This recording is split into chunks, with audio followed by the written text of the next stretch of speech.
peace must be our goal and our guide. And all that we strive for as a human family, dignity and hope, progress and prosperity, depends on peace. But peace depends on us.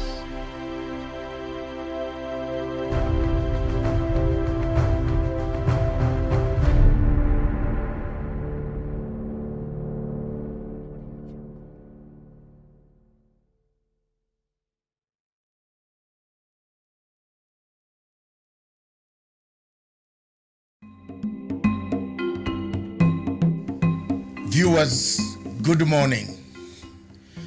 This morning, I want to address the issue of Uhuru Kenyatta's legacy. The legacy of His Excellency President Uhuru Kenyatta of Kenya keeps on moving, keeps on going forward and forward. Since the handshake in 2018 that brought about the peace, the tranquility, the unity of purpose, President Uhuru's star has been rising. All over Africa, people are thinking of using the model that Kenya used to stop any form of violence, chaos on the streets after elections. As you know, all of you are aware that elections in Africa produce two things: after or before or after the voting. Disputed elections, winner takes it all, loser doesn't accept the results. But the Kenyan model takes us miles and miles away from the normal type of democracy.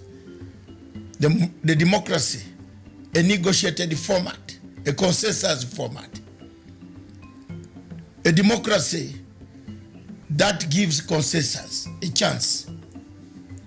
A democracy that talks about the future of a country, the unity of a country, as opposed to a fragmented country, polarized country, where most African countries find themselves in.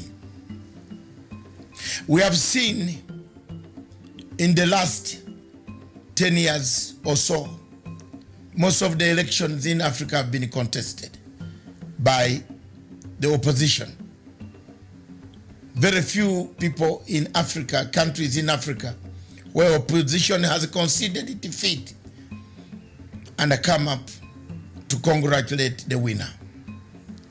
We have seen the South African model has worked very well. The Ghanaian model has worked so well. I don't see any other country in Africa where the models have worked well. I thought it would be Sierra Leone, but today we see Sierra Leone going back to the same ethnic tensions, as you can see from the reports that are circulating in the international media and the local media. So elections in Africa are contentious issues. They create a contentious position, create a departing point for the people of Africa, of that particular nation.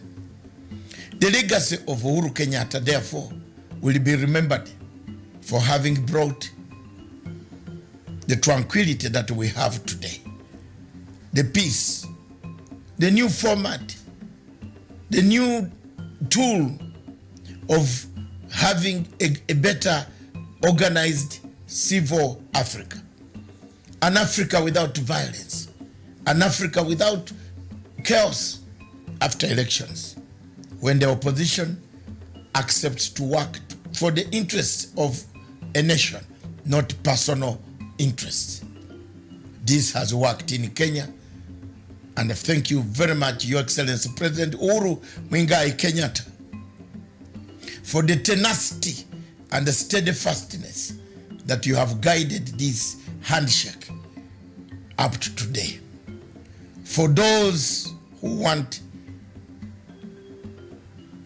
to mutilate the handshake, belittle the handshake, one lesson they should learn is to look at Libya.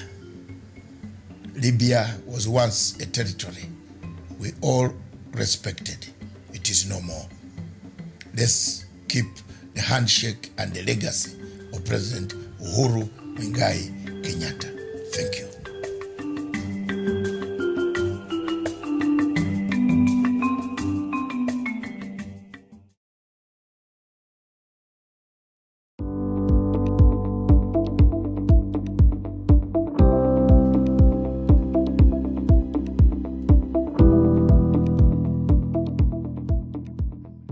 So thank you for making the time. I don't know how many people here in the room know or visited Africa, the continent, but I think it will be interesting to use this half an hour to really not only promote what the continent and what your respective countries have to offer, but also to explain why all these investors who are at the Future Investment Initiative should look at Africa. What China has seen in Africa is opportunity. And they have matched that opportunity with an eagerness and a willingness on the part of new progressive governments on the African continent who are desirous for investment, job creation, growth in their economies, redeveloping broken down infrastructure. China saw an opportunity. It matched. Russia, they have decided also they want a piece of that action. Here we are in the age of the airplane and fast-moving ships, and yet the trade between Saudi Arabia and the Gulf in general is not even a quarter of the trade that existed between Saudi Arabia, the Gulf, and the East African region 200 years ago, when the only vessel available was the dhow. So what does this mean? It means that we are natural partners. It means that our trade existed well before even the colonial era period. These are the trade links that we need to reestablish, to realize that we are natural partners, to realize that the opportunities that exist for mutual prosperity in between our two regions are tremendous. We're telling the world, come, Africa is open for business. Africa's enemies are only those who see us in negative light. Absolutely. Africa wants to be a friend to all. Absolutely. And is open for business. Absolutely.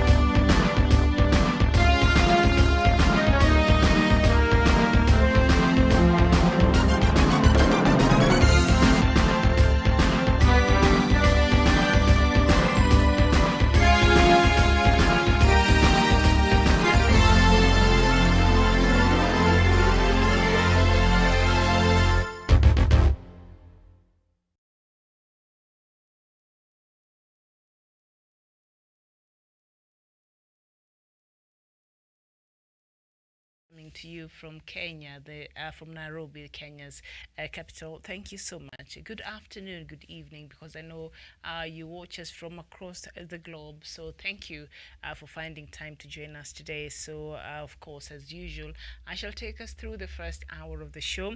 And then later on, I'll come back with Diaspora Dispatches, where we shall look at African news. But now, we're going to look at what's making headlines across Kenya this morning, even as we look at, we judge the performance of President Uhuru Kenyatta and see what is it that he has been doing that has been working for this country, what is it that he has been doing that perhaps has not, augured very well or has not worked very well, and how can he change it and make it better, even as he works hard to make sure that he leaves leaves a legacy that he'll be remembered with even long after he has left office. Remember, President Uhuru Kenyatta is on his last term as the President of the Republic of Kenya, his second and last term. And so this is very crucial for him. I think it's a do or die, or very important. And he has a very important, issues or matters or agendas that he really wants to address before his term elapses. And so President Uhuru Kenyatta has been on the trail and trying to make sure that he achieves at least a good part of his Big Four agenda. And we're here to see how is he doing with that, Mr. President. How is that working for you and for Kenya? And so we shall be looking at, part of that, even as we look at the news headlines this morning. And we start with the Daily Nation newspaper, and it is a big test for BBI. That is what the front pages here is saying. They're saying no cash for a referendum, and budget policy statement has provided only 4.6 billion for the Electoral Commission's operations in 2020-2021. And Ruto Tough holding meetings in Eldoret could have seen Deputy President William Ruto's allies dominate. So I don't know, is that why the BBI rally in Eldoret has really not been decided on yet in terms of when it will take place or the plans? And also Uhuru factor a push to have the president attend Eldoret and Nakuru rallies forced organizers to settle for one. So anyway, that is as far as the BBI is concerned. But I really wanted to know the big test for the BBI, where now this newspaper is saying there's no cash for the referendum. But I'm sure if this is something that Kenyans wants to do, if this is something that will be deemed necessary after all these meetings and all those changes, if Kenyans feel they must have a say in that, of which they will, because a lot of those things that are going to be changed attached on some part of our constitution that only allows for a change after a referendum, then the country will have no choice but to go to a referendum before our next elections. And so I think the government will just figure out something. But no cash for referendum in budget. IBC has only been allocated 200 million Kenya shillings more next year, which is not enough for vote. Treasury has not allocated money for referendum in its budget estimates for the next financial year. A study of allocations is in the 2.7 trillion budget as outlined in the 2020-2021 budget policy statement prepared by the National Treasury shows that the electoral body will receive almost the same amount as it did this fiscal year. The Independent Electoral and Boundaries Commission currently has a budget of 4.4 billion, which will increase marginally by 200 million to 4.6 billion in the next financial year that starts in July. Politicians are pushing for a referendum this year, but without a budget, this may mean that it is not a priority in the new financial year. Like I said, if this is something that has to be done, it will be done, whether IEBC has money or not. If that is what is necessary and would be done, that will be done. So whether there's a budget for it or not, we shall figure that out, okay, when we get there. But I'm sure, that is something that should not worry the country. And we always have people of very good wishes out there, so they always come in handy. The partners of Kenya and other bodies, I'm sure when we get there, something will, we'll figure that out. We always do here. And so also the front pages of the Daily Nation newspaper, coronavirus, be safe at work. How prepared is your workplace for the eventuality of an outbreak? See what firms in Kenya and elsewhere are doing to keep employees safe. That story is on page 2 and 3 of the Daily Nation. And also a prosecution, DCI disagree. DCI disagree on Manduku, and now the Director of Criminal Investigations and the Office of the Director of Public Prosecutions appeared to be reading from different scripts when their officers clashed over the status of investigations and prosecution of Kenya Ports Authority Managing Director Daniel Manduku and the Kenya Revenue Authority Commissioner for Customs Kevin Safari in court yesterday. That is the story that is on the front pages of the Standard newspaper. So I'll not read this. I'll go straight to the Standard newspaper and just get what this story is talking about. So let's just read the story on the Standard newspaper. Their clash of the giants, and we were reading. We read this. Headlines in the morning, and you know, it's very interesting, very catchy there. If you really don't know, or you did not really get to read or hear part of that you know, court session, you could wonder what is really happening between the DPP and the DCI. So apparently the tensions between the DPP Nudin Haji and DCI boss George Kinoti boil over in court after prosecutor disowns charges drafted by investigators against KPA boss, prompting magistrate to free suspects. All right. So it is very unfortunate that the DCI decided to drag the persons to court in total disregard of the DPP's directive that he needs to do an independent review of the file. Okay, so the DPP had requested that he be allowed some time to do an independent review of a file of this person. And then the DPP is very disappointed about the way the case is being conducted. But the DCI decided to take this person, that is Manduku, who is the Kenya Ports Authority Managing Director, Daniel Manduku. And so the DPP wanted some time to be allowed a little bit more time so that he completes his investigation. But the DCI, it appears, was quick to take this person to court. So here's the thing. Okay, let me read the side of the DCI, and they're saying it is a difficult matter and situation for the DCI. I don't understand the differences between us and the prosecution, since we followed due diligence, prepared the charge sheet, and brought the suspects to court. So the DCI there also in their defense, his office is saying they followed the proper procedure and they had all the documents that was required before this person was arraigned in court, that they presented in court. And the DPP here, the office of the DPP, saying no, we needed more time. So the fact that you rushed to court and you did not allow us more time to do our own independent investigations, perhaps to corroborate, then this is a problem. So we see this what seems to be, I don't know if it's a feud, because it's not. Maybe this is the first time we're seeing such a thing play out in public.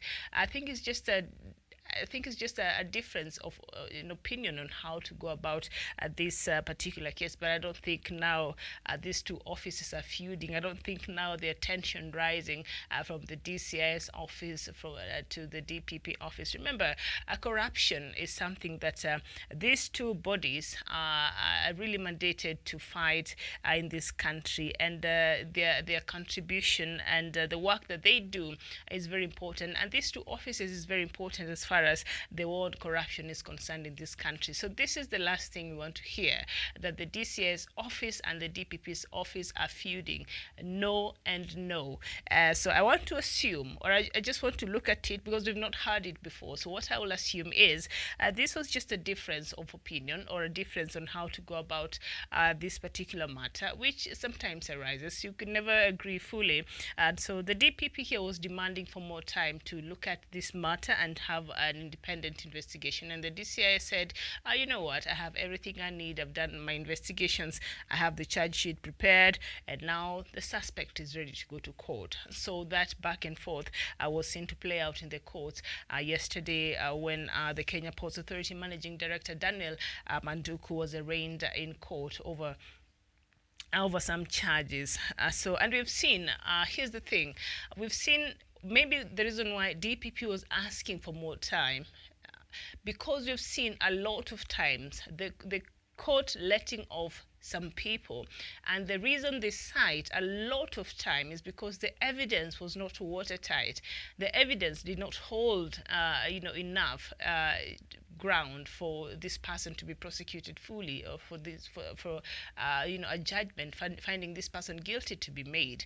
And so perhaps that's why the DPP was asking for more time, because every time they bring the suspects to the court, even the CJ Maraga himself, one day when he was, he's being castigated because being told that the judiciary is the weakest link when it comes to the fight against corruption. And Mr. Maraga said, no, as we just, whatever evidence the police brings us in court, whatever evidence these other officers brings us in court, that is what we work with, and we follow the due course of the law. And so perhaps having that in mind, and maybe some cases before that might have suffered because of the lack of proper evidence. And so the DPP perhaps said, being that this is a very high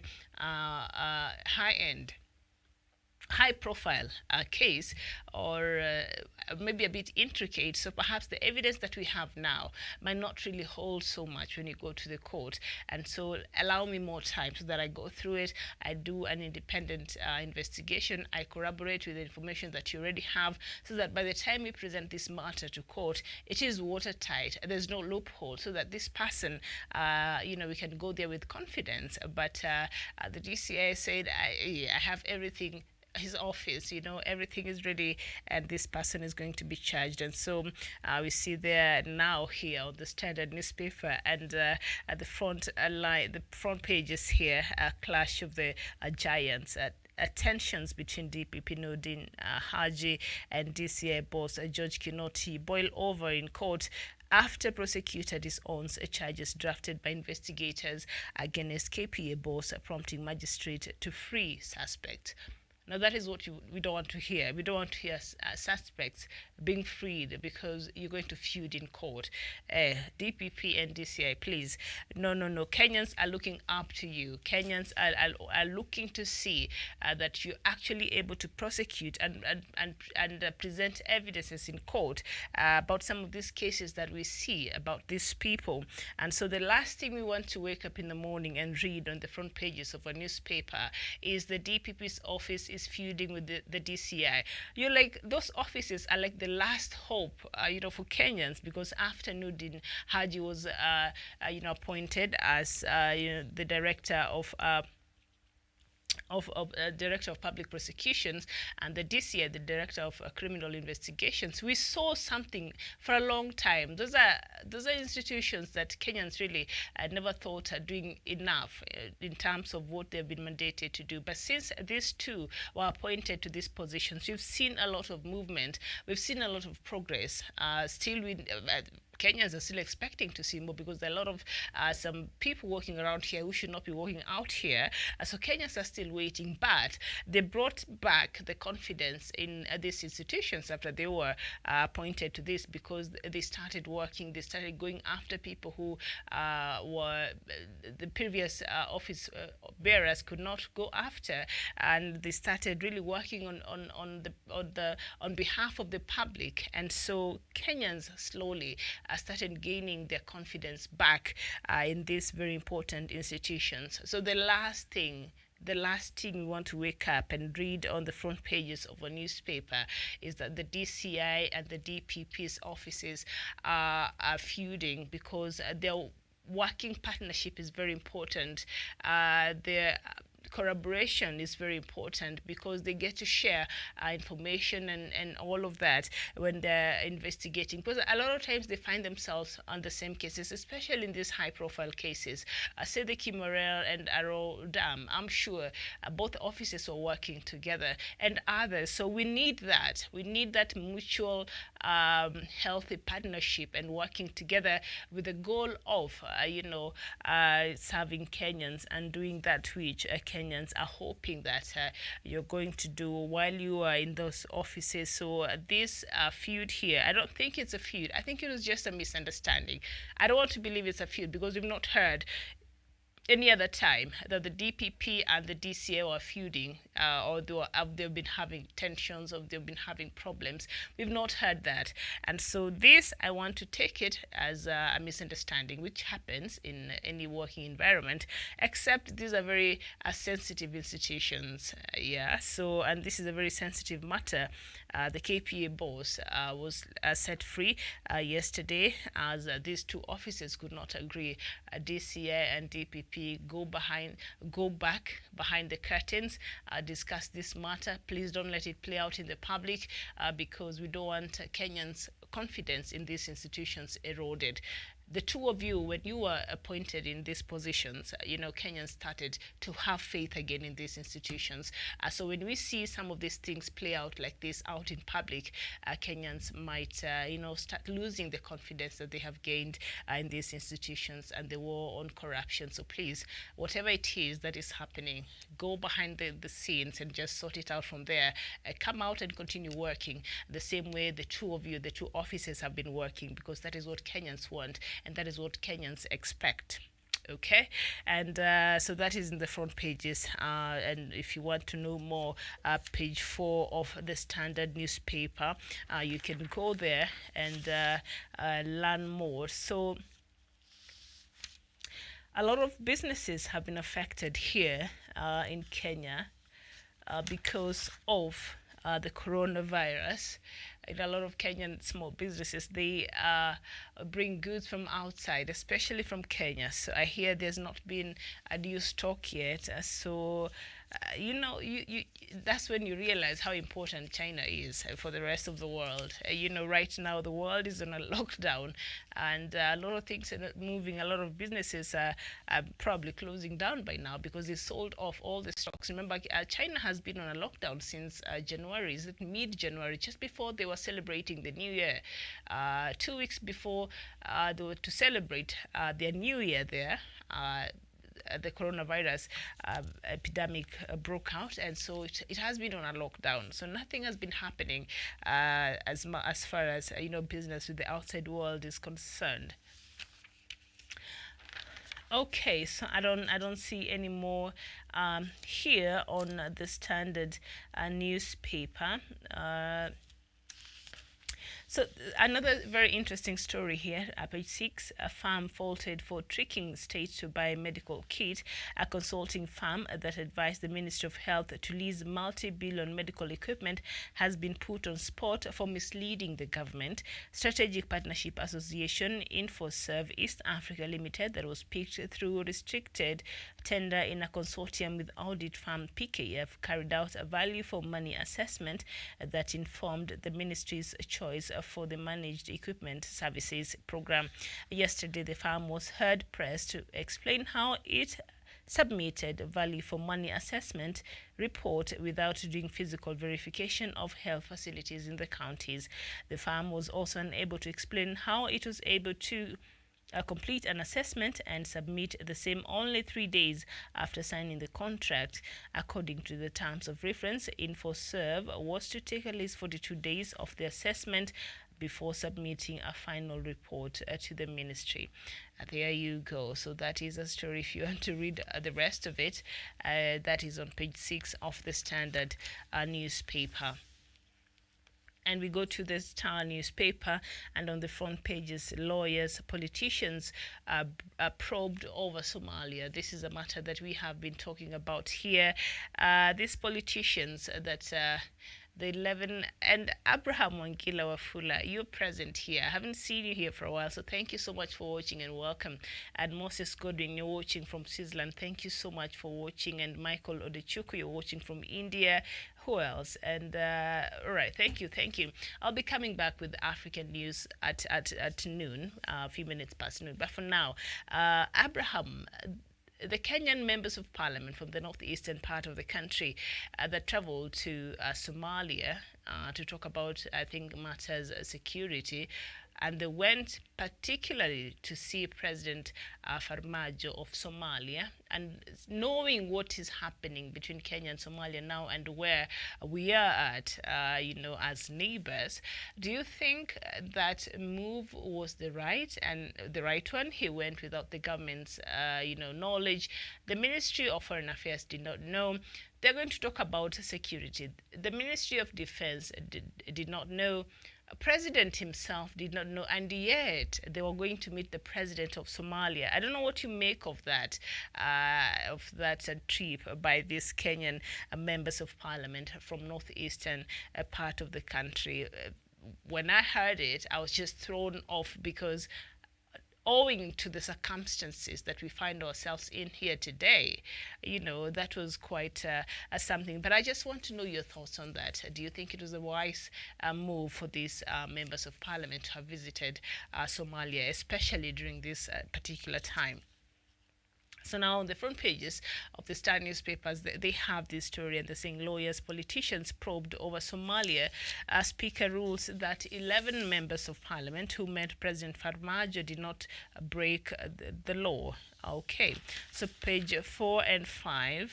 Let's just get that because Kenyans have even been calling for even punitive measures to be taken. Let me just take us through page 4 and 5 of the Star newspaper. Now, the government is investigating several politicians, including MCAs from northern Kenya and top lawyers for allegedly spying for the Somali government and Al-Shabaab. The lawyers under probe have worked for government agencies and senior state officials. There are concerns that they could be passing sensitive and confidential information to the terror group and the Somali government. The politicians are said to on the payroll of both the Somali government and Al-Shabaab, which has been attacking and killing non-local teachers. Some of those under probe served in key positions in government and have maintained a high-level contacts in both countries even after losing political seats. Now, the investigations began after 11 members of parliament from Algeria and Mandela traveled to Somalia and met President Muhammad Farmajo and intelligence chiefs without clearance from Parliament and the Ministry of Foreign Affairs. Now, the 11 members of Parliament have said they went to Mogadishu to discuss a solution to the all Al-Shabaab menace. Kenya and Somalia have had a long-standing relationship that was boosted in 2016 when the two countries signed a joint commission for cooperation. The cooperation agreement, renewable every 5 years, provides a legal and technical framework for engagement and promotion of diplomatic relations. Now, Nairobi is upset that Mogadishu has bypassed the official channels of engagement and decided to talk to individuals, some whom come from the clan in northeastern Kenya. Multiple sources say the Somali government, through its national intelligence and security agency, initiated the secret talks with political leaders from Mandera, Garissa, and Wajir. And some of the MCs have been used to instigate protests against the Kenyan government for allegedly meddling in Somali government's affair. A county commissioner from one of the counties have said. And now, Nairobi is also unhappy that Somalia decided to pursue conflict resolution at the International Court of Justice and the United Nations Security Council over the maritime dispute. And of course, Kenya has been on high alert from Mogadishu after Mogadishu attacked Jubaland forces in Gedo near Mandera. So there you go. But I wanted that part that said that they did not break any law. So apparently they did not break any law, but it would have been nice, owing to the situation and what is happening in this country. It would have been nice if they would have alerted the Kenyan government, the Ministry of Foreign Affairs, and the authorities if there were no ulterior motives. They should. I'm not saying there was any ulterior motive. I'm just saying that is a visit that is very sensitive, owing to where Kenya finds itself with Somalia right now. I think it would have been very prudent if they they would have approached the government and said, you know what, Mr. Farmajo wants to meet us, and we intend to go hear what he wants to tell us. So I don't know what you think about this, but they just went to Somalia and they met President of Somalia, Mr. Farmajo, and they came back and they say that they went to discuss matters to do with Al Shabaab. I don't know. I'm not sure, because and that is what they say, among other things, because they're saying the northeastern part of the country that they represent are the ones that have greatly been affected by Al-Shabaab terrorist activities over there, and I agree. And so they felt, you know what, if talking to President Farmajo would help us end this matter and solve this crisis, then we shall go. So that is very good intention, except you bypassed very important channels. As much as you did not break the law, but out of respect, out of the work that the Kenya Defense Forces is doing, and the sacrifices and the many lives that have been lost in that country, trying to defend ours and also the civilians there in Somalia, out of respect of the country itself and the leadership thereof, you should have just alerted. We think talking to Farmajo about this and this and that because he wants to meet us, and this is what he wants us to talk about. And something else also, Dr. Matanga brought about here yesterday while we were having this conversation. We asked, since they sneaked out of the country because nobody knew that they were going to Somalia. So basically they sneaked out of the country, right? So they go to Somalia. What if something had happened to them while they were in Somalia? What if the Al-Shabaab threw something to the plane and they lost their lives? Because we see a lot of this happening, this insecurity in Somalia. When you go there, your security is not guaranteed at all. Like, you're lucky if it's not. So what if something bad had happened to them? Thank God nothing bad happened to them.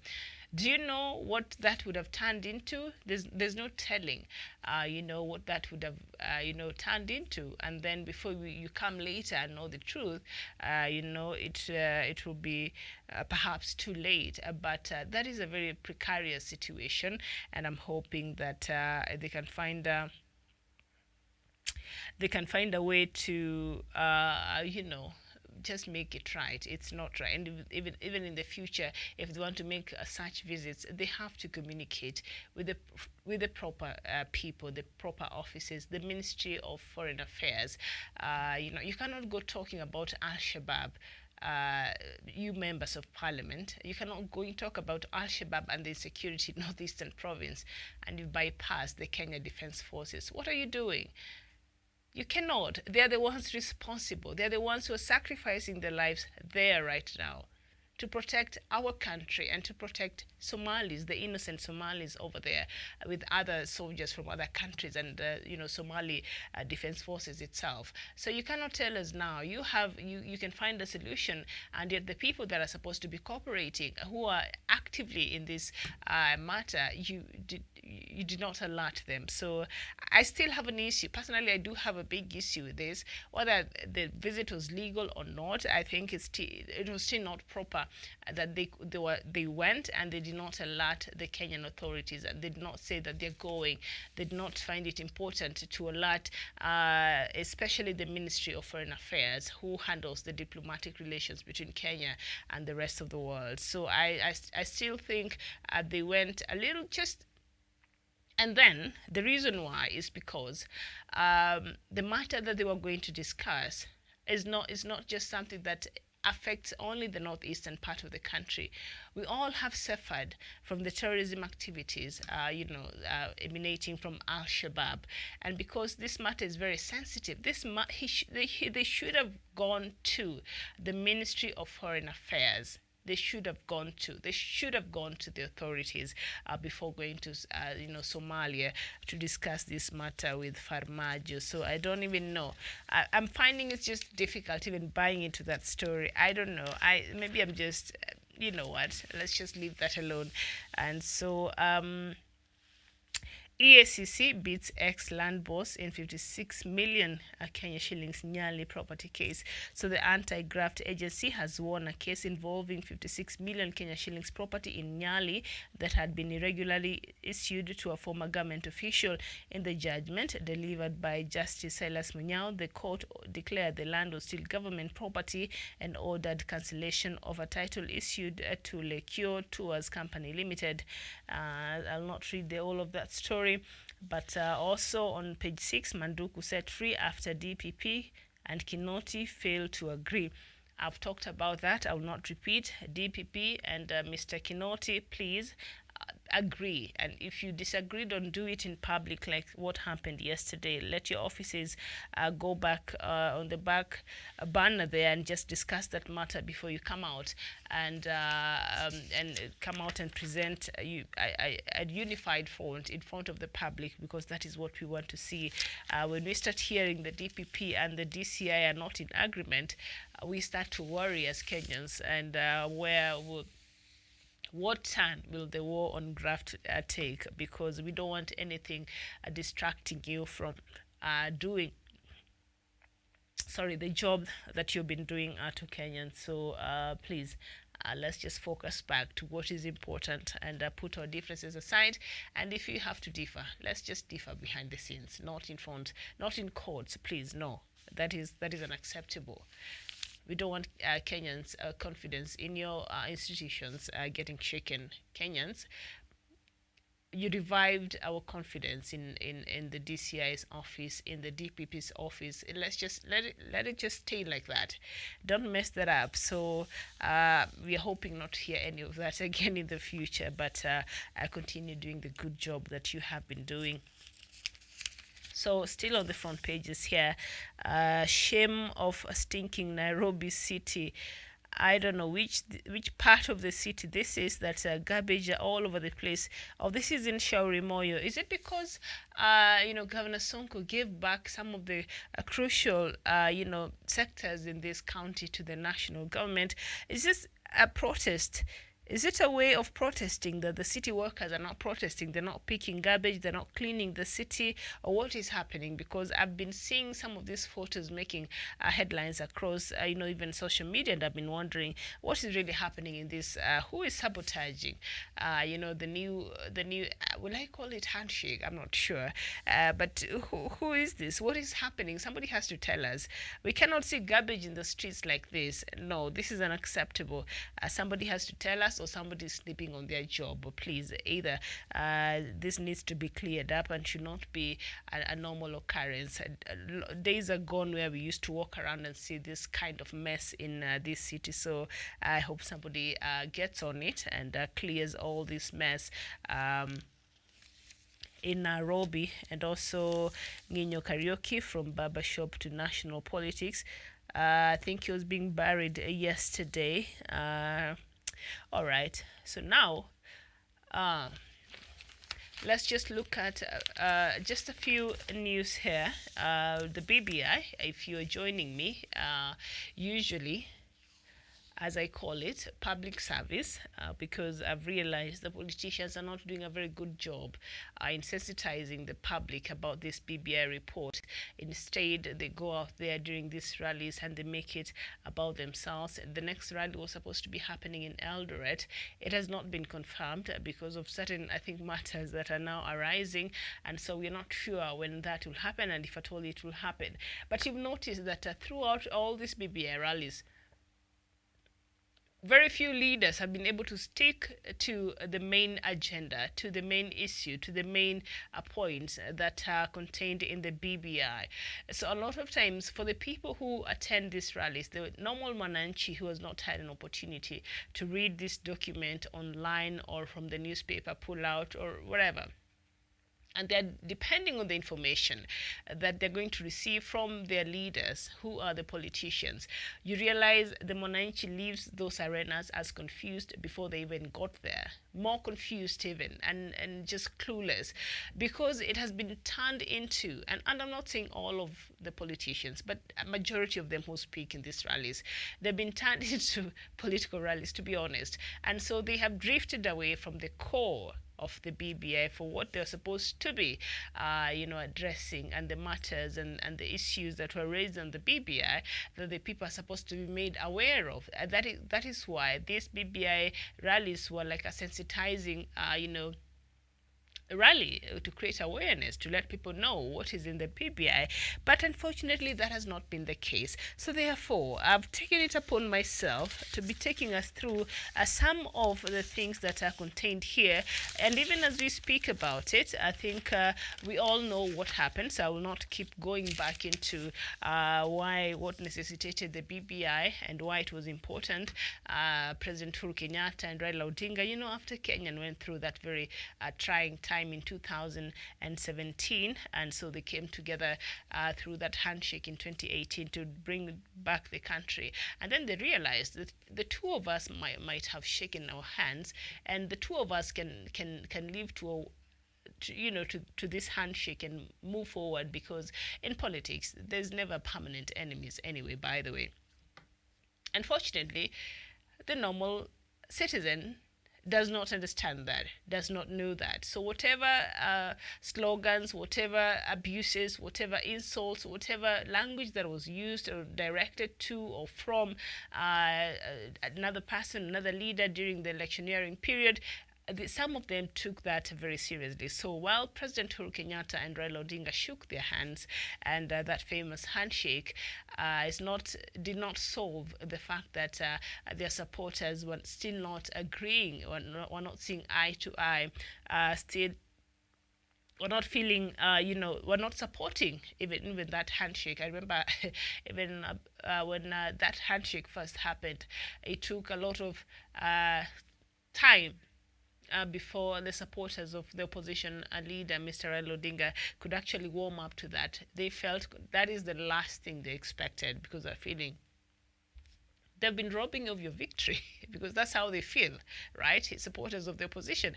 And now you're going to just shake their hand, and then what? Where do you leave us? So you could see, we will never vote for you again, we will never support you again. So even the opposition leader, his supporters, the die-hard supporters, they had washed off their hands, and they said, you know what, we're done. And then after a while, I think after they started understanding, it was not just about Raila Odinga and President Uhuru Kenyatta just coming together and shaking their hands and benefiting from anything. They realized this coming together was for a bigger cause. So it took him a while to convince his supporters, and even President Uhuru Kenyatta to convince his supporters, because they were confused. We came from a very aggressive electioneering period, so it was very difficult. So now all of a sudden you're telling us to come together. How?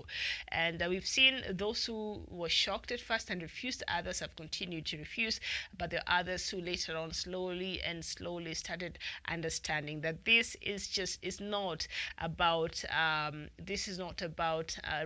This is not about President Uhuru Kenyatta. This is about something that will leave a lasting impact in the lives of Kenyans and generations to come. Creating a Kenya moving forward that our children's and the future generation will be proud that somebody took the very difficult decision, but for the good of the country, to create a more cohesive and a more united country. So that was the purpose. So after a while, they warmed up back, the supporters of opposition leader, they warmed up back to the leader and also President Uhuru Kenyatta. And we've seen now the opposition supporters are now the fierce supporters and defenders of President Uhuru Kenyatta, because they got to understand that this cohesion, this unity, this handshake is very important. And should Kenya progress forward, then we should live together. And then it is important to respect other people's culture. It is important to respect other people's differences and way of life and uniqueness that makes them who they are as a people. There's nothing wrong with being different. It's just you speaking a different language from my mother tongue, from my own mother tongue, and that doesn't make you less than. It's just that is what you practice in your culture, and maybe I do it different, but that does not mean that your culture is much superior than mine. I'll just respect our differences, and it's okay. There's nothing wrong with that. And so now we've seen a lot of progress being made in terms of this handshake, but of course the coming of the handshake just threw this country to another dimensions in terms of changing the political dynamics of Kenya, and we've seen now spirited opposition from a president's a deputy himself now, and the backyard of President Uhuru Kenyatta himself are the ones who are now even fighting him fearlessly. Not all of them, just a handful of leaders from Mount Kenya region who are not in agreement at all with President Uhuru Kenyatta's decision to join hands with opposition leader and try to find peace and cohesion in this country through the handshake. And so a lot of them have not been in agreement, and we've seen it play out in public, and it has affected the ruling party. After that, you'd see even the President Uhuru Kenyatta was having a very difficult time because he had a cabinet that was divided in the middle. And remember, he's the one who's appointing these people, but because he was in a working partnership with his deputies, I think the deputy submitted a few names and the president a few names. So it's been a very delicate balance for President Uhuru Kenyatta, because he also wants to respect the partnership that he had and the agreement he had with the deputy president William Ruto and himself. But you realize a lot of times they don't talk on the same page. So this has been very frustrating, and sometimes you can see that play out during public meetings. But I think they've managed, especially President Uhuru Kenyatta. Sometimes he just tears off and just does not really delve into it too much. But sometimes you can see it's very uncomfortable. It's difficult. It's difficult, as some Kenyans normally I see them saying online on social media, or just commenting, making a light of what is, especially when President Uhuru Kenyatta and say his deputy find themselves in the same event at a national level. And here it's very difficult for you to insist on being in a marriage, in an abusive marriage for that matter, because you can't even breathe. So that is what is appearing to happen. But of course, the DP has come out and said, he's supporting President Uhuru Kenyatta. He loves his boss and he's working to support the agenda of his boss, and he's there to stay. So anybody who wants to come and join in through the back door, and I think that will be Raila Odinga, who has really not shown interest wanting to join the Jubilee Party. I think he's been busy there with his official duty as the AU Special Ambassador for Infrastructure. So he's been busy out there, but a few times with the BBI. So now, that really changed. The handshake between President Uhuru Kenyatta and Raila Odinga changed, but change the politics. I think for those who are in support of the BBI, they supported it. For those who have not been supporting it, they have not been. We've seen them change tunes every now and then. 1 minute they want to join the BBI team, the next minute they want to hold the parallel rallies, the next time they want to. So it's been very confusing. You don't even know where their stand is. But I know that perhaps soon after all this process is over, Kenyans will be required to go out there and cast their vote, and also cast their votes and make their voice known, and say if at all they really want a referendum or not. So as we even talk about it, Godson Chukuma and Ezebude Chidi, thank you so much. I will be coming with Biafra news in about 10 minutes. So just keep it here. In a moment, I'm about to finish the good morning first part, and then I'll come back with Diaspora Dispatches, all right? But thank you so much for watching. And please let me know where you're watching me from this morning, all right? So chapter 8 of this BBI report talks about corruption, which is very important.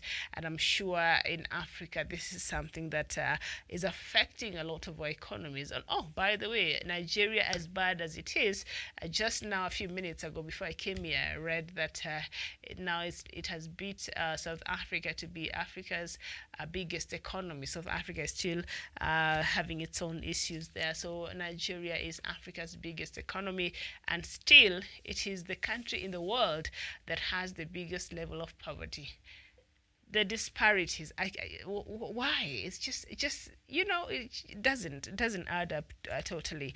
But anyway, let me read chapter 8 of the corruption of the draft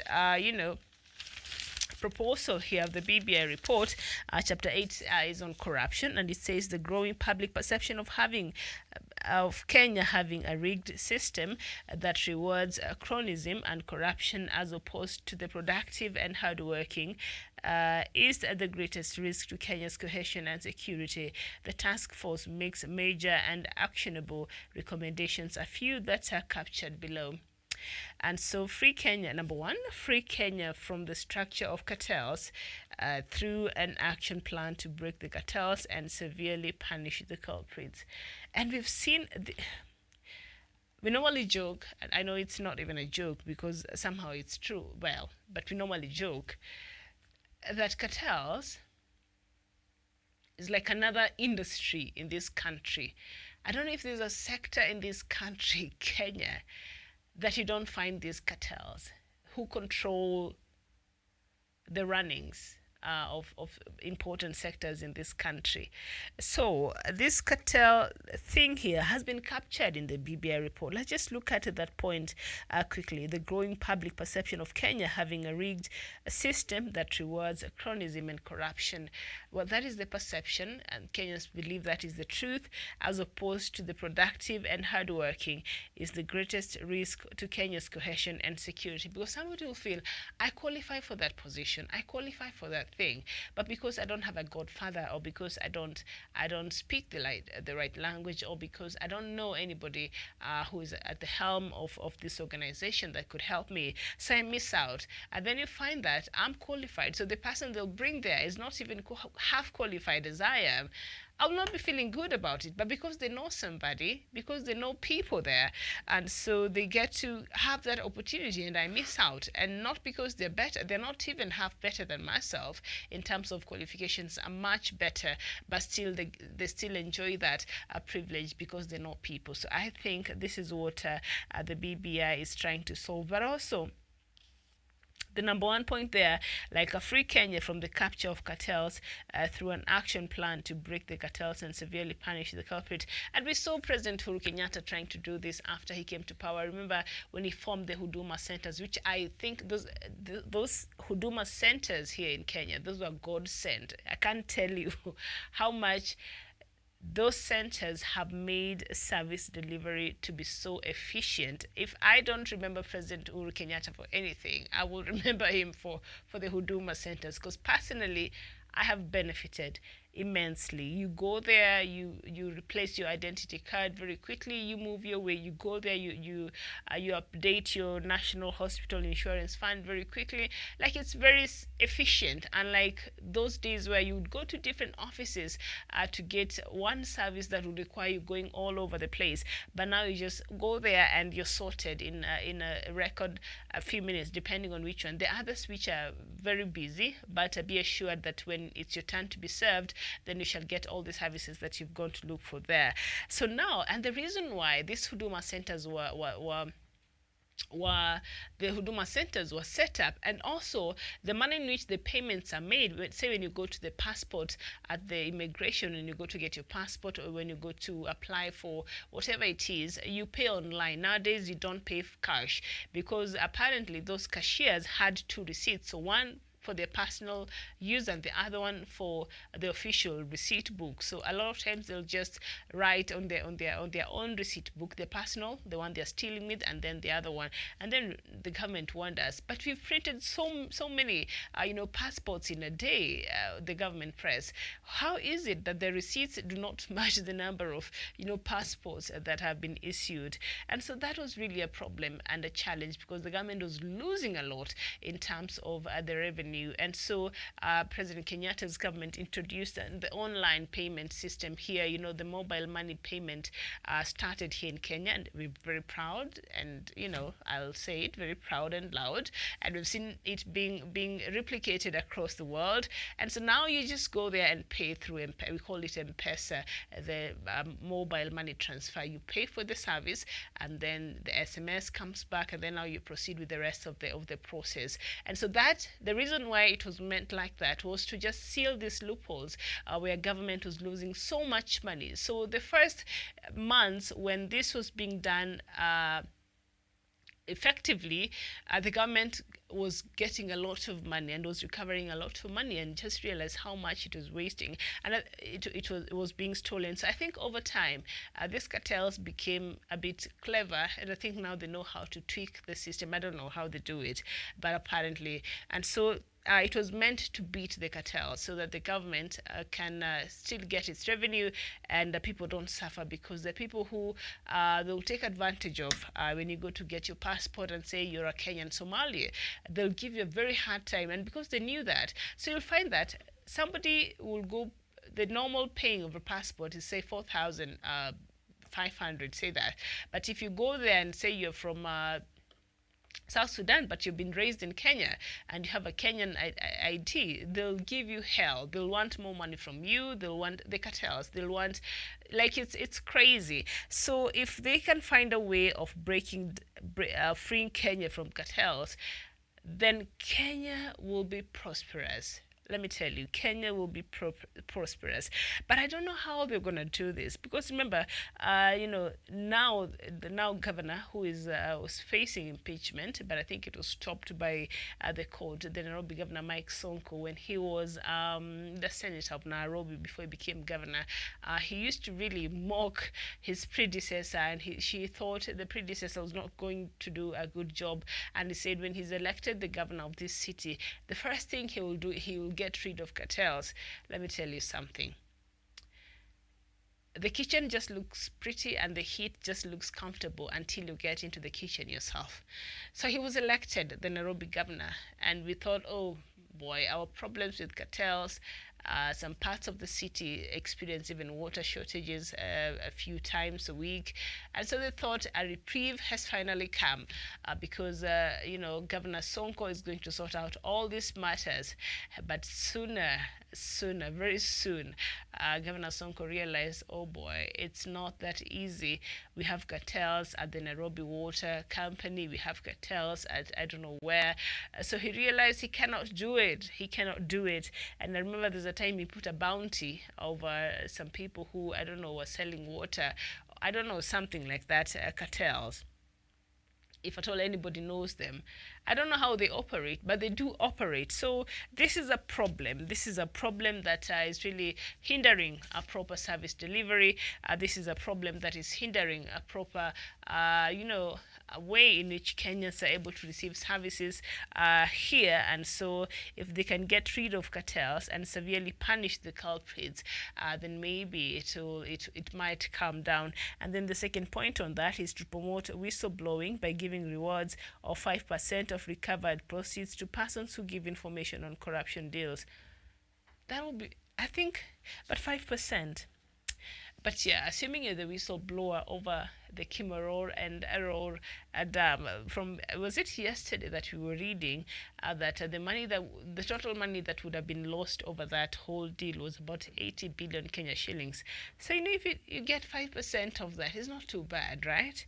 Yeah, so the whistleblower is given, and also I hope that while they do that, of course, point number 3, protect whistleblowers, enable court procedures, and guarantee the protection of the safety and security of informants, whistleblowers, and witnesses, particularly regarding terrorism, serious transitional crimes, and corruption. So I think these are very important, points here that have been captured on the BBI. I wish that Kenyans out there, when these politicians take on the podium to talk about this BBI, will stand there and tell them, now you can cooperate with the government and tell us who is corrupt. Tell us if the CDF money that is being given to the members of parliament is not used. Because when you do that, to say thank you for your good patriotism, we're going to give you 5% of whatever money that has been lost. You tell me, Kenyans will come out with information. It's facing very hard times here. So these are some of the information that should be getting out there in public to encourage people to be part of, like I said here yesterday, corruption. If it's only the government who is fighting corruption, this war will never be won. Corruption needs a concerted effort between the citizen of the Republic of Kenya and the government, so that you're able to provide with information, you're able to provide the government with some things. If you find a bit suspicious, say, you know what, this is unusual. You go and check. If there's nothing wrong with it, then fine. Rather than you just sit and before you know it, you're harboring or you're living closer to a terrorist over there, and because you're just walking around thinking it's none of your business, at the end of the day you get to suffer and a host of other people. The same way corruption, when it happens, when you participate, when you're giving a bribe, when you don't want to do things the right way, and you're always looking for shortcuts, and then you're blaming the police force to be corrupt, and yet you're the ones who are you're making this corruption thrive. Because if people refuse to give bribes, they will not stand there and ask for it. If they knew that when they ask for bribes, action will be taken and the citizens will say no, let me tell you, they will not stand there and ask for it. The reason why they keep doing that, because there's a market for it, because Kenyans are willing to bribe them. You drive around with cars that are written off. You drive around without a driver's license that expired I don't know how many months ago. A car that has not seen service I don't know since when, is not in proper condition. You already know you're on the wrong. So when a police officer stops you, the next thing you'll do is just reach into your pocket and fish out whatever money you can get and give it, which is wrong. Can you start by doing the right thing? When you start by doing the right thing, and then now we can all be responsible for the war against corruption, and perhaps one day, maybe one day, we can totally win this war against corruption, because we have seen it happen. There are countries which are thriving. There are people who are doing very well, who have managed to fight corruption. Singapore, you cannot hear anything to do with corruption. South Korea, it does not even matter whether you're a president, whether you're a ward, you're going to jail over corruption. You saw the way they followed the Samsung hair there, up to I don't know which country, and they brought him back. So it's no joke. So the minute the day we shall start treating corruption with that seriousness, and even the citizens themselves take this war on a very personal level and decide, even from my own level where I am as a citizen of this country, I will start doing the right thing. I'll not be bribing. I'll not be seeking for shortcuts. I'll just do things the right way. Then we can have hopes of corruption getting, completed in this country and indeed across Africa. At the end of the day, the government cannot win this war of corruption by itself. It needs all of us to come together and be part of it, and then we can be proud of a country and the potential that our country has, that corruption has hindered, and we cannot realize our full potential. So thank you so much. 5 minutes past noon here in Nairobi. I'll take a break, and then I'll see you on the other side of the break. By the other side of the break, I mean another link, where now I shall be coming back with Africa, with the Diaspora Dispatches, where we shall be looking at the African stories in much detail. So thank you so much. Good afternoon.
Peace must be our goal and our guide.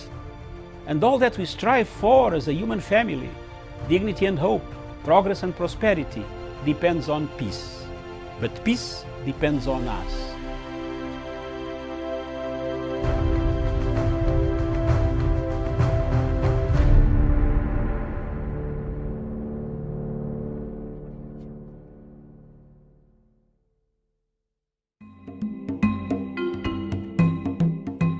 Today in Africa, we see a lot of uprisings, planning for uprisings, plotting for uprisings in several African countries.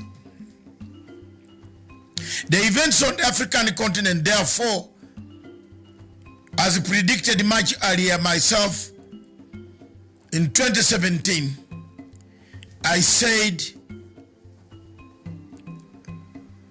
before 2020, 13 African countries would have undergone either soft regime change, soft coups, or violent regime change through uprising, which now seem to be real. The signs that and the symbols that we see are the real symbols and the signs that more is to come against African governments. What do we do then? There is a new method of changing governments strategically placed in the United States of America by George Soros. George Soros funds civil societies, civil disobedience, civil violence in Africa. It is upon you Africans and African heads of state, wherever you were, as you plan to convene next month or before the end of this month in Addis Ababa, to understand the magnitude of this regime change strategy. Many wars are taking place, internal strife, conflicts like the one in Cameroon, Amazonia, like the one in Biafra, Boko Haram, and then in Biafra, like the one in Libya. But the theme is the same. Regime change, uprising. Is it a matter of taking over our resources? You see, the war in Congo has erupted again. Unknown militias have arrived in Congo, restarted the war, and it is going on. All these culminate to one thing. Are we ready to be independent? As I said last week, this week, are people in Africa ready to accept the results of elections? Elections everywhere in Africa are bringing the chaos we see. The people of Africa seem to be divided after elections or before elections. Is Africa ready for elections? Do we need elections in Africa? If so, are we tolerant enough to accept results? Are we ready? Which method can we use in Africa to make sure that there is hope for the countries and there is hope and the future of Africa is guaranteed? Viewers, the High Court in Malawi today or yesterday was hearing a case when the president had already been sworn in. If the president of Malawi has been sworn in, then the High Court is hearing the case. Is that not a disaster, an accident in waiting? Whether this will make us have a peaceful Africa remains to be seen. And may God help us to build a better Africa. Thank you very much.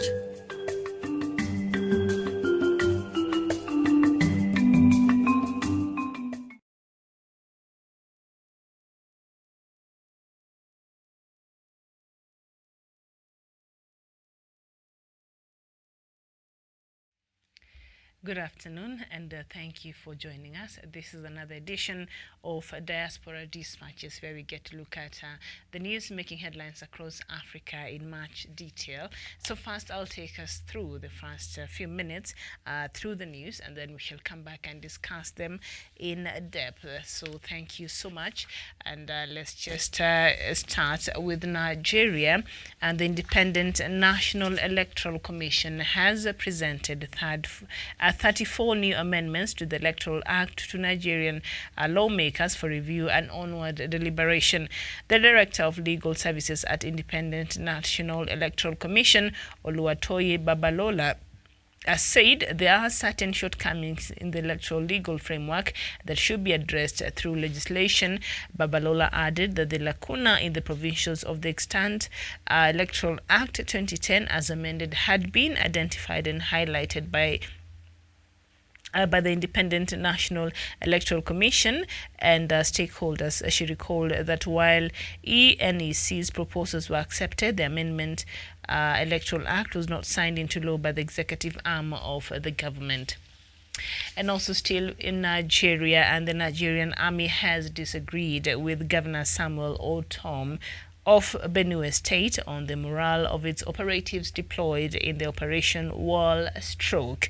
The force command of the military operation, codenamed Operation Wall Stroke, Major General Adeyemi Yekini on Tuesday said that his troops are neither overwhelmed nor stretched by the security challenges in the three states of the operation. Operation Wall Stroke operates in Benue, Taraba, and Nasarawa states with a mandate to counter the security challenges in the area posed by activities of armed herdsmen and other forms of militia and security challenges. And we go to Guinea-Bissau, where a dozen soldiers yesterday occupied the grounds of Guinea's Bissau Supreme Court, the court said on Tuesday, deepening a post-election crisis that has resulted into the appointment of rival presidents and the silencing of state media. The West African country's military, which has regularly intervened in politics in recent decades, vowed to remain neutral ahead of the December election, but the presence last week of senior army officials at the contentious inauguration of Omaro Sissoko Embalo as president appeared to signal it had picked a side. The Electoral Commission has repeatedly confirmed Embalo as the winner of the December 29th runoff despite complaints by the Supreme Court and the declared runner-up that the Commission had not respected the court's orders to conduct a full audit of the vote. On Monday, soldiers occupied the Supreme Court's ground in Bissau, the capital, blocking entry to judges and officials. State radio has been silent and the state television channel has shown only a blank screen since Saturday. Streets in Bissau have remained quiet. Now, Guinea-Bissau has witnessed 9 coups or attempted coups since independence from Portugal in 1974, most recently in 2012 when the election was abandoned after soldiers stormed the presidential palace. And we go to South Sudan, and soldiers cantoned at a training center in Maridi, Western Equatorial State, say they'll still have no food, uniform, salary, and shelters. The training centers in Maridi is hosting 1,670 soldiers, mainly the government, SPLA-IO, and SSOA forces. In December 2019, the government allocated $40 million US dollars to speed up the training of the Unified National Army. However, the forces at the cantonment sites do not have basic needs and are faced with severe logistical challenges. And we still remain in South Sudan, and violence has forced thousands of people to flee their homes in South Sudan's Jonglei state, an area which has suffered repeated communal clashes. The medical charity Medicine Sans Frontières says it is treating victims of gunshot wounds who have walked through the night to reach Pibor town, where 5,000 people are seeking shelter. It says thousands more who fled into the bush are unable to get medical help. Last month, South Sudan's political rivals signed a power-sharing deal in the hope of providing a lasting solution to 5 years of a civil war. Correspondent says little is being done to address the violence as politicians continue to negotiate over government positions. We cross over to Malawi. Dozens of women took to the streets of Malawi's capital on Monday to protest against sexual violence after a series of alleged police assaults on women last year. About 90 protesters, most of them women, marched through Lilongwe in silence to mark She Decides Day, a global movement launched in 2017 after organizations that talk about abortion were barred from receiving U.S. government funding. The march comes amid a rise in feminist activism in Malawi, where rape is widespread but barely reported due to stigma, lack of access to the judicial system, and cultural normalization of sexual abuse. The issue burst into the open last year when a number of women and girls accused the police of sexually assaulting them during violence that followed a disputed presidential election in May.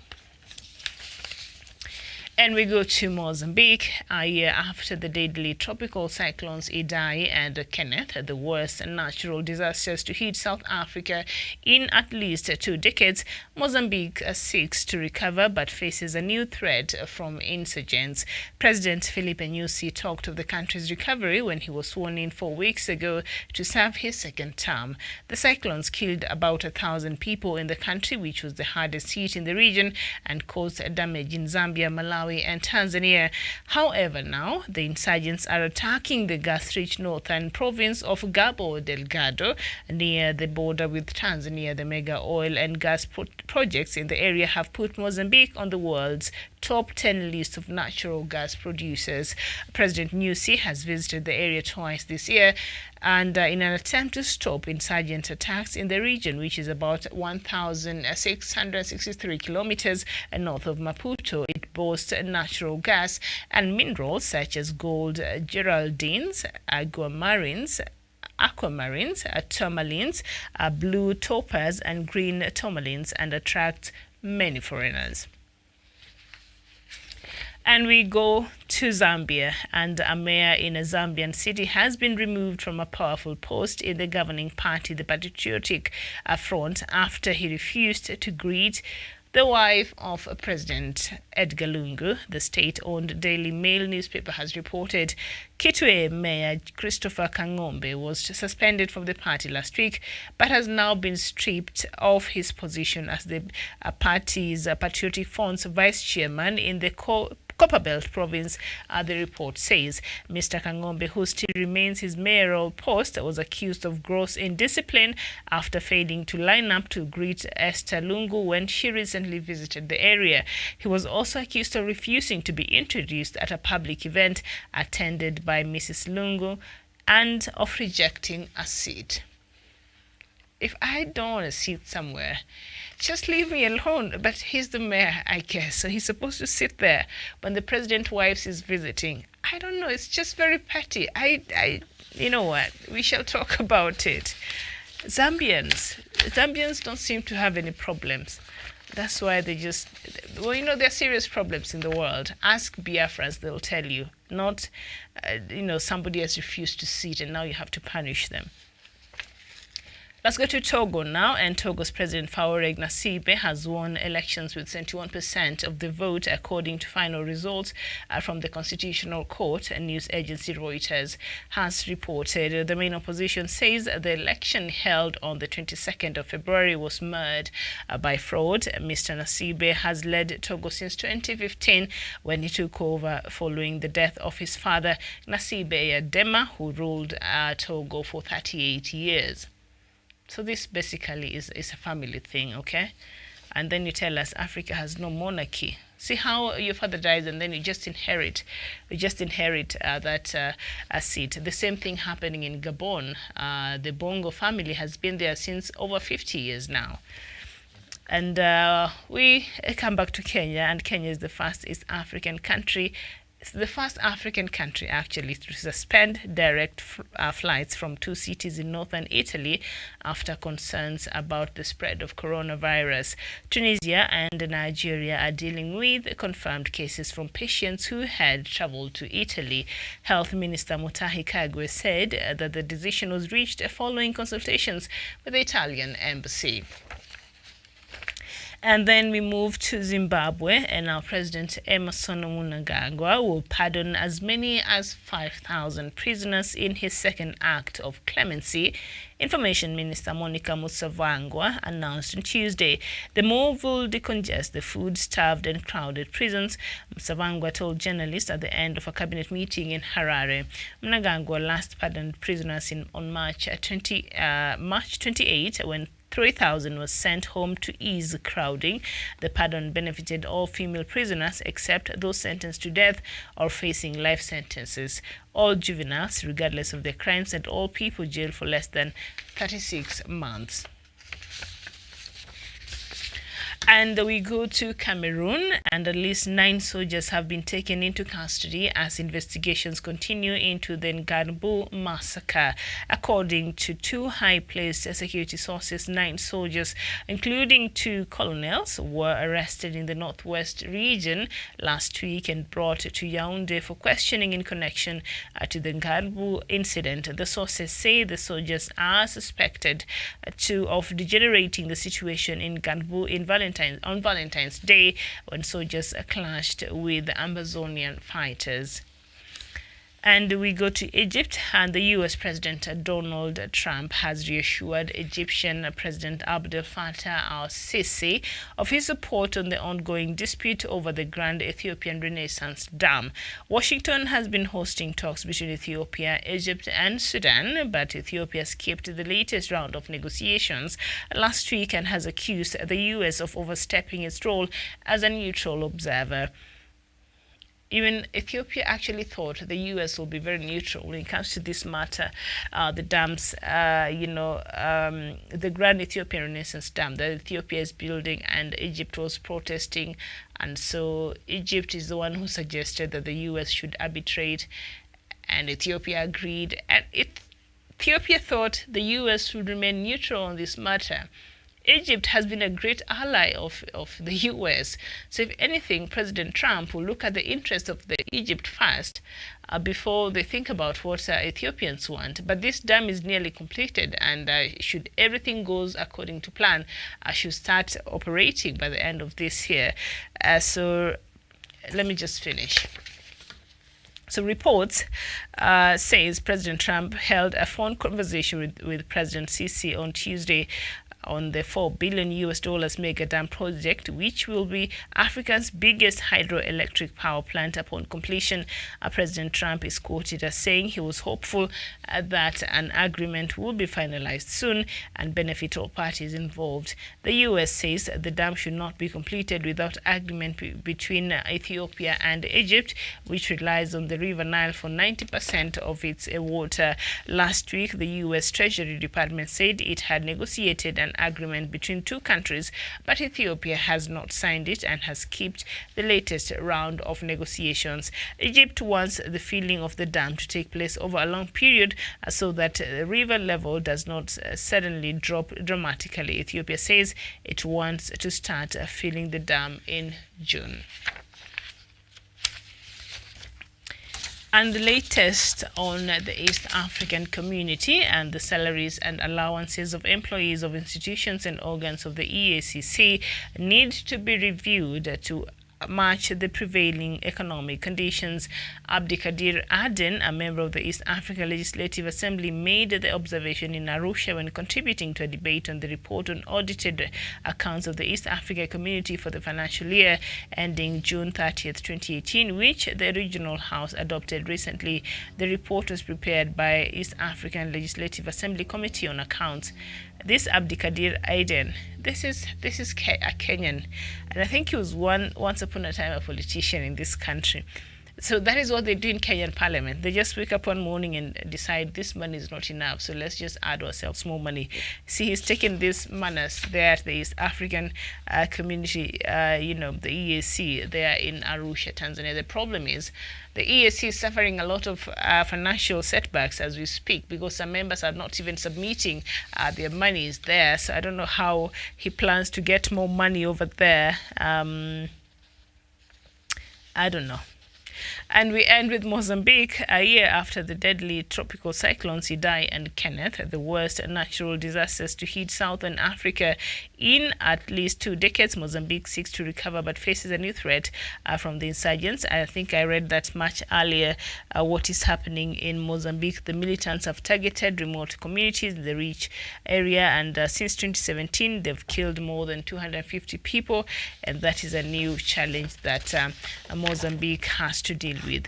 So this matter of the East African community, and this member of the East African Legislative Assembly, I can assure you, this is Kenyan, Abdikadir Aden. This is Kenyan. See, that's what our members of parliament do here, right? So you go, you campaign, the people elect you, you go to parliament, knowing very well how much you'll be earning. So once they get there, they decide, no, this is not enough. I know I signed up for this, but no, this is not what I want. Now I want more money. So they go up and they amend, and they keep amending, and they keep adding themselves a lot of money. So Abdikadir Aden here of the East African Legislative Assembly, he came out and said that that the salary should be reviewed to match the prevailing economic conditions. But you knew how much you're going to be earning there, Mr. Abdikadir Aden. You knew how much, what the terms of work, including your salary. So if you think that it's not enough, then maybe just leave and let people who can work for that much money to work for, because East African community is really struggling. There are countries who do not even remit. Like South Sudan has been struggling even to give its remittance. It owes so much. It's only Kenya, I think, and is it Uganda or Tanzania that have been very consistent with the manner in which they give their money. They make payments to sustain that institution. Otherwise, the rest of the countries in the East African community are really struggling and have not been very consistent in the manner in which they give the monies that they're supposed to be giving, the contribution to sustain the smooth running of the East African community. There was supposed to be another meeting that was supposed to be happening in February that was postponed. And I think this was the third time it was being postponed. It was supposed to have happened in November, and then it was postponed. And in November, the East Africa community was going to celebrate 20 years. So this was a huge celebration. So it was postponed, and now it was postponed again in I think in December, and now it has been postponed again. It was supposed to be happening in last month. And so that tells you things are not right at the East African community. And I've not heard our leaders try to address this, because I think that the drafters of the East African communities, the ideas, the brains behind this, envisioned a stronger region, a bloc that, should we come together, it will benefit our people. But we've seen the current crop of leadership we have in this region right now, perhaps are not paying much attention, or others are just plain selfish, or others are just plain scared for no reason at all of other East African community members. So we need to really get to understand what is happening in the East African community that has really refused for this community to move forward, that has really refused for this community to be united, and to have that cohesion, and to make sure that the member states can move freely. You cannot move freely in the East African community if you're from another country, and I think depending on which country you are from, then you can be allowed to move freely. But as it is now, and that is what the East African community seeks to do, or was set out to do, that if you live in Kenya or Uganda or Tanzania, as long as you have the proper papers and you're up to date and you've registered your business, if you want to start a business, there's not much, formalities for you if you're an East African community member. But we've seen that has not really come into effect as much, because as it now, yesterday, I was reading about this bill that was introduced in Tanzania Parliament, and they're saying they want to introduce another grazing bill. It was introduced. I don't know if it was passed, but the president has to sign it into law that if any outside of Tanzania, you're caught there grazing inside Tanzania and you're not from Tanzania, then you'll pay a hefty fine. So I'm thinking, if you caught a Maasai from Kenya who sometimes don't even understand, from the interiors, they just see the grass is over there and the cattle needs it, they'll take their cattle there. They'll chew it and they'll come back and they'll go to the next place. They are a pastoralist community. And so these new laws will affect people like this so much. Remember, Kenya, we have the Maasai community. Also in Tanzania, we have the Maasai community. And their lifestyle and the way they live and the way they do their things sometimes it's a bit different from the rest of us. I'm not saying all Maasais. I'm just saying those from the interiors, those who are perhaps are not too opened to the world. All right, so don't understand that you cannot cross here, so just don't. So I'm thinking this poor souls will be affected by this bill that was introduced in Tanzania. But also this goes against the spirit of the East African community, because if now that is what the East African community was meant to solve and to create, and to make sure we have borderless countries in East African community where members can move freely and trade freely and just live freely.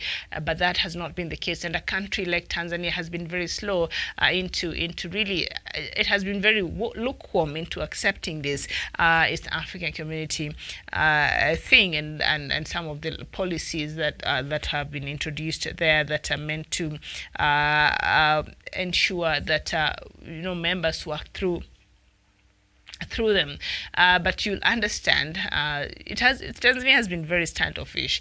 It has not shown total commitment towards the East African community, but the East African community headquarters are in Tanzania, and so that is where we find ourselves. So as I said there, the legislators are feeling they are not paid enough. Now they want enough, and I'm saying if that is not enough, when you're being appointed to that position, you're given an appointment letter that contained everything, including your salary. So now you cannot go there and start telling us that is not enough. That is what we see members of parliament doing here in Kenya.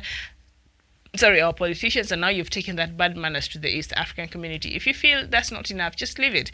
I think there are many very able members from the East African community who will be happy to come there and serve this region. So I just needed to get that off over there. So let's now come back to Nigeria, and the Independent National Electoral Commission has presented a 34 new amendment to the Electoral Act to Nigerian lawmakers for review and onward deliberation. Because I've been complaining about the electoral process and some of the electoral laws there in Nigeria, especially after last year's election. Remember the elections that were supposed to be happening? Was it on 14th, and then they were changed at the last minute, pushed to a week. What was it on 21st, and then the elections were pushed to 28th? I can't remember the first election. When was this supposed to happen? Last year, in the ones that were cancelled towards the opening of the polls in the morning. Please remind me. And then after that, the elections were contested in the court there. The re-election of President Buhari was contested by the opposition, Mr. Atiku Abubakar. His win was contested. So now, but President Buhari went ahead and was sworn in, even with a petition that challenged his re-election, still in court. And I've always wondered, and I remember that is a conversation we were having about Nigeria and Malawi at the same time, because the same had a similar, a problem or challenging of the presidential results. But So now, so Malawi, and I used to say here jokingly, I didn't think it would happen. I would say, what if now the court decides that we're going to overturn your rule because from the evidence we've gathered and we've been able to shift through, we've seen that you actually did not win. There are a lot of malpractices that warrant us now to to nullify the whole election, the whole presidential results. And it happened in Malawi. I do not think it will happen, honestly speaking. I thought, you know what, a lot of judges sometimes are on the government's, payroll. So it's very difficult, especially when it's an incumbent, to just lose like that. So even in Nigeria, I always wondered why. I wondered, why did President Buhari get inaugurated for his second term while he still has, a petition in court, challenging his win? I did not understand that part, because here it's very different. So I did not get that. So now the Independent National Electoral Commission is introducing new laws here and amendments, and I'm thinking that should be one of them. That if your presidential results have been challenged, your win has been challenged, the case has to be heard and determined before you can take an oath of office. 1, to avoid confusion. 2, to avoid throwing the country in disarray. 3, to avoid this awkward situation that, say, President Peter Mutharika found himself in. He was already sworn in last year in May as the president, of Malawi, but now they have to go back to elections come May, a year later. So I'm hoping that those are some of the amendments that they will be including in this new electoral act. In Nigeria, there that should be amended so that to save the country unnecessary tension there that might occur when situations like that arise. So the Nigerian army has disagreed with the Governor Samuel Otom of Benue State on the morale of its operatives deployed in the Operation Wild Stroke. So there are so many operations in Nigeria, I can't even keep up, that are meant to maintain security and lack thereof. But so this is Operation Wild Stroke, there's Operation something else, and then there's Operation, I don't know, there's just so many operations that are meant to help in eradicating the insecurity in Nigeria that has been caused by the heavy presence of Boko Haram in that country.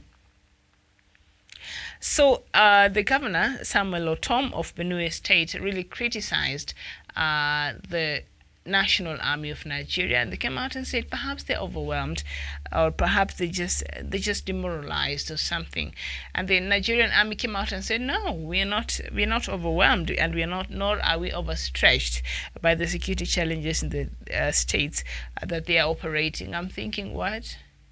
You're not overwhelmed and you're not overstretched, and yet Boko Haram is running amok in that country. Then what is happening? Then you've chosen not to work, because from what we see is that you're overwhelmed and you're overstretched. Because one of the senators there was saying perhaps one step towards solving this matter in Boko Haram is recruiting more young men and women into the army, and start with 100,000 of them, so that they're able to match the huge number of Boko Haram, especially in the northern part of Nigeria. And of course, that senator also threw in some very sentiments there that did not sit very well with the rest of Nigeria.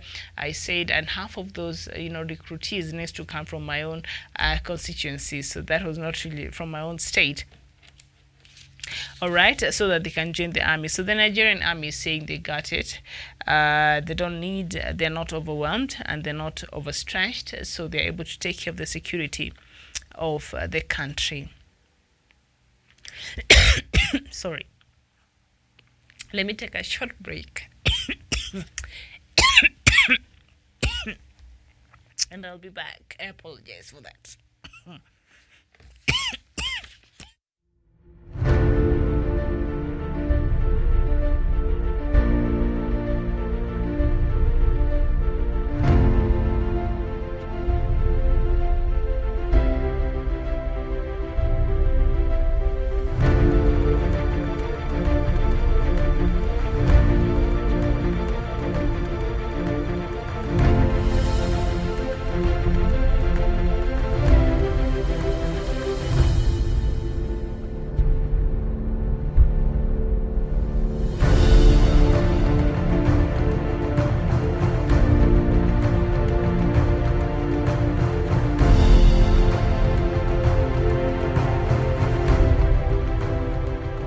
peace must be our goal and our guide.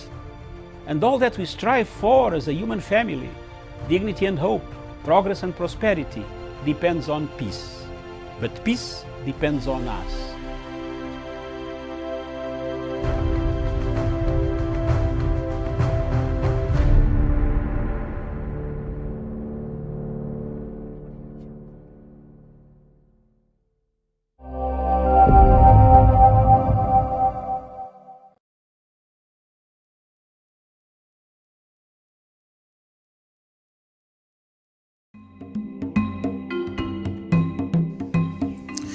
Today, thousands and thousands of Africans and many countries in Africa have conflicts. Notably, from Libya, Cameroon, Nigeria, Biafra, and Boko Haram, to Democratic Republic of Congo, of where we have seen a resurgence of the past military and conflicts coming back in that country. Hundreds and hundreds of people have been displaced, killed, maimed, tortured, raped, several of them dying of hunger, starvation, and other natural causes. The fighting seems not to be ending. For the sake of Libya, the Libyan recognized international government is under siege in Tripoli from another faction recognized by Egypt, France, UAE, and other countries. Whereas the one in Tripoli is recognized by the UN, it has been bombarded, has been strangulated, and many millions of Libyans are dying of hunger, lack of water. The water system has been cut off. The bombardment goes on. In Democratic Republic of Congo, we've seen more of active rebel activities returning to the region after some silence has been observed. When we come to Cameroon, we see millions and millions of Amazonians slaughtered. Yet, when you come to Biafra, again millions and hundreds of millions and millions are worried, displaced, tortured by the Buhari regime. Yet again in the north, we see Boko Haram killing, maiming, abducting, and burning down villages in the same Nigeria. When you cross over to Central African Republic, the same is the history that has littered Africa. While all these events are taking shape, Africa is silent. Africa is not making enough efforts to find a solution to what is causing the problems in Libya, in DRC, in Cameroon, in Nigeria, Biafra, and now you add in Khartoum, Sudan. As people die, the people of Africa have no answers, have no solutions. There is nothing to endear to bring an end to the conflicts that have killed Africa. We seem to be new ones manufactured, old ones reignited, encouragement coming from external powers. One power that has been seen in the shadows of all these conflicts, especially the one of Libya that has escalated in the Sahara region of Africa, is France. When you come to Democratic Republic of Congo, the same country is in the shadows. The war can be seen is France. When you come to Cameroon, in the Amazonia, the one behind that has the key to bringing peace is France. Therefore, our question as Africans, why are we silent? Why are we not saying enough is enough of the wars? Thank you.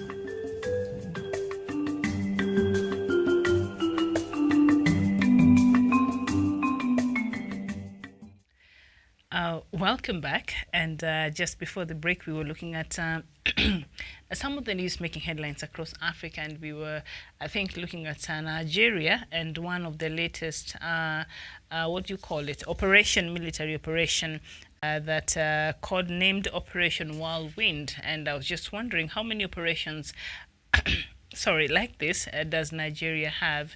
And the Nigerian army has come out and said they have everything under control, and Nigerians should not worry, and that they're able to contain the insecurity in that country.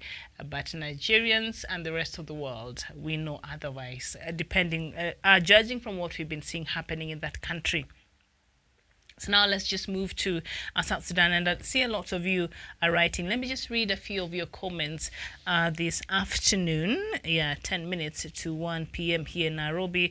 Tobechi Luemeke, you're saying, help us inform the world that what they are promoting Nigeria is a blind promotion, but Nigeria is the worst country in the world where the worst things are happening. All right, and Elvis Elenio saying good morning. Good morning to you, although it's a good afternoon here. And Abraham Chol Luang, good morning, good afternoon to you. And Chol Makor, you're saying African continent need to be free from any corruption and fully clean within the coronavirus zone. Let we Africa help the whole world. Chol Makor. Did you hear the news that from outside there, outside Africa, I think Europeans are wondering, why are Africans not dying from this coronavirus? Why is it that it is them who are being affected so much, and Africa cases are not as many as the cases that have been recorded compared to that other side of the world. So apparently bad things are supposed to be happening to Africa. And so they're wondering why. Why is it that Africa have not had a good amount of people, a number of people that have been affected by this virus? So it's very interesting. And that just tells you. John Paul, you're saying, Dr. Masanga, we are tired of hearing we will eliminate the remnants of Boko Haram and we will flush out the bandits from Buhari. Let's bring Nigeria down before it's late. And Paul, John Paul, I totally understand what you're saying. But did you hear what I just read? I think if you're joining now, a few minutes ago, the Nigerian army has come out and said they have everything under control. They're not overwhelmed, nor overstretched, because another legislator had come out there and just said, you know, Nigerian army could be doing the best they can, but there is a possibility that they are overstretched and they are overwhelmed. So actually, this legislator was just trying to encourage Nigerian army and just trying to explain, perhaps in kinder term, why they might not have been performing, or why the insecurity has become very rampant in that country, and said perhaps, you know, more troops might help, or other assistance given to the Nigerian army might be, you know, might boost their operations and their fight against Boko Haram. And the response of the Nigerian army was, oh no, we are good. We are not overstretched and we are not overwhelmed. And I'm thinking, then what has been happening in that country? Because you've not been doing your job at all. You have not been doing your job at all. So I don't know what they're talking about. That's obviously they're out of tune and they're out of touch with what is happening in that country. And this Guinea-Bissau story should start worrying Africa. I don't know why African Union has not spoken about this story. From yesterday, the national broadcaster has been quiet. The national television station there, the state television, has been on the blank screen the whole time until today. Since Saturday, streets have remained deserted. Things are happening there in Guinea-Bissau that if somebody needs to check what is happening there in Guinea-Bissau. Somebody needs to check, and African Union needs to bring its voice now. Hey, Mr. Cyril Ramaphosa, I'm sure by now you have really familiarized yourself with the with your position now as the African Union new chairperson. So can your office please be informed or inform the world what is happening in Guinea-Bissau? Why we even have two presidents? Why the other one? Both of them are illegal, by the way, because the other one who was who went to inaugurate himself in a hotel after his win was questioned and was challenged in court, and the court said you cannot be inaugurated, you cannot take an oath of office until this case has been heard and determined. So what this person decided to do, Mr. Mbalo, is look for a very nice hotel, a luxurious hotel there in Bissau, and he had himself sworn in. I don't know if they had the Attorney General of the Chief Justice of the country, because that is the person who normally, conducts the oath of office. I don't know if that person was there, but he got sworn in. And then there's another person who got sworn in Parliament who was chosen. It's just chaotic with two prime ministers and just out of order completely. And so now we see the country is, I don't know if Mr. Mbalo, after swearing himself in a hotel there, he has taken the reins of power and he's gone to the presidential State House. I'm not sure, but the reports we are receiving from Guinea-Bissau is that Guinea-Bissau is under a lockdown. People are scared of walking around. All those people are in their homes. The police are surrounding their homes. They cannot come out, and so it's very. It's a scary situation, and we're just praying that this matter does not get out of hand and they're able to get a hold of it and, solve this stalemate. But by Mbalo going ahead and inaugurating himself, I think that just threw the spanner in the works, because the court was very clear. Nobody will take an oath of office until this case is heard and determined. Can we learn to be respecters of the rule of law? Because if we don't, and now you find ourselves in a position like this one now in Guinea-Bissau, then it's not very good for the country. It puts the country in a very bad position. So people cannot even walk freely, because you don't know from what corner the fire, the bullets will start flying from. Soldiers are taking positions in every part of the city. So you really don't know. And an atmosphere of uncertainty, and people cannot thrive. People cannot really live like that. So I'm hoping this stalemate in Guinea-Bissau can be solved as soon as possible. These are the reports from South Sudan that is worrying, because these are stories you don't want to hear coming from, especially after that shaking of hands and that peace deal that happened a couple of days ago there. And now you hear that soldiers in cantonment and training centers in places like Waridi, Western Equatorial State, say they still have no food, uniform, salary, and shelter. You do not want your soldiers to be complaining of no food and no salary and no uniform, like no food and salary. No. No, no, no, no, no. If anything, the soldiers of a country, these are the people, let me tell you, you want your soldiers to be as comfortable as you possibly can make them. And that's it. So these soldiers have lived in these situations for a very long time, and they understood during that time and the negotiations and the back and forth between the South Sudanese leaders, and they stayed there and they stayed put. And, the unifying of the South Sudanese soldiers was part of the things that were supposed to be discussed, but it did not take center stage. Instead, the number of states took over the whole thing, and nobody really thought about these other factors and the soldiers. And now we see here, they have no food, they have no uniform, they have no salary, and they have no shelters. And you still want them to offer protection. Why?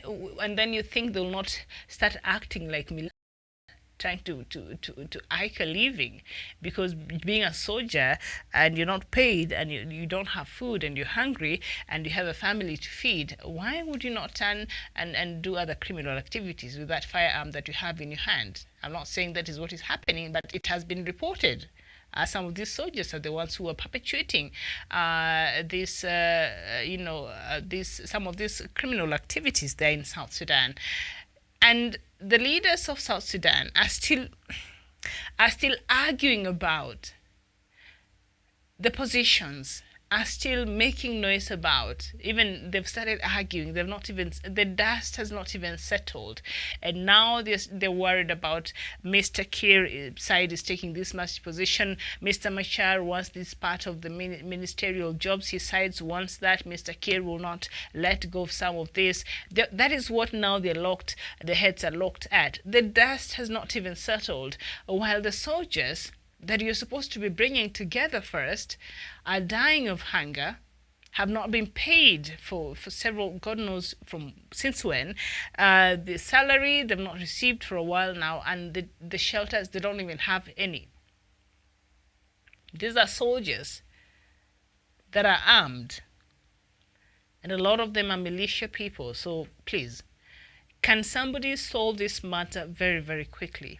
Can they stop worrying about these other things that could actually be pushed forward? Because the country will not stop, because no, it can be pushed forward a little bit so that these leaders can actually sit down and start looking at the things that really matter. Can somebody look at the security situation in South Sudan and the people who are providing the security in South Sudan? If these soldiers are not taken care of, you're dealing with a time bomb. It's just a matter of time.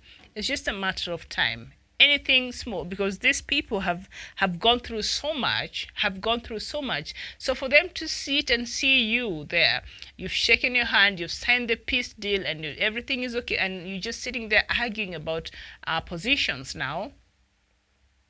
You refuse to let go of your ego. You refuse to let go of your personal interest overriding the greater good of the country. Their patience will run out. Even the most loyal people, sometimes their patience usually runs out. So before it's too late, can somebody pay attention to these soldiers who have been on cantonment centers for a while now and who have been living there in very harsh conditions? Can somebody please pay attention to this? Soldiers don't have food. Soldiers don't have shelter. Soldiers don't have the salaries. They've not been paid their salaries. They don't even have a uniform. So even separating them from other militia is very difficult. Can somebody pay attention to this problem before it gets out of hand?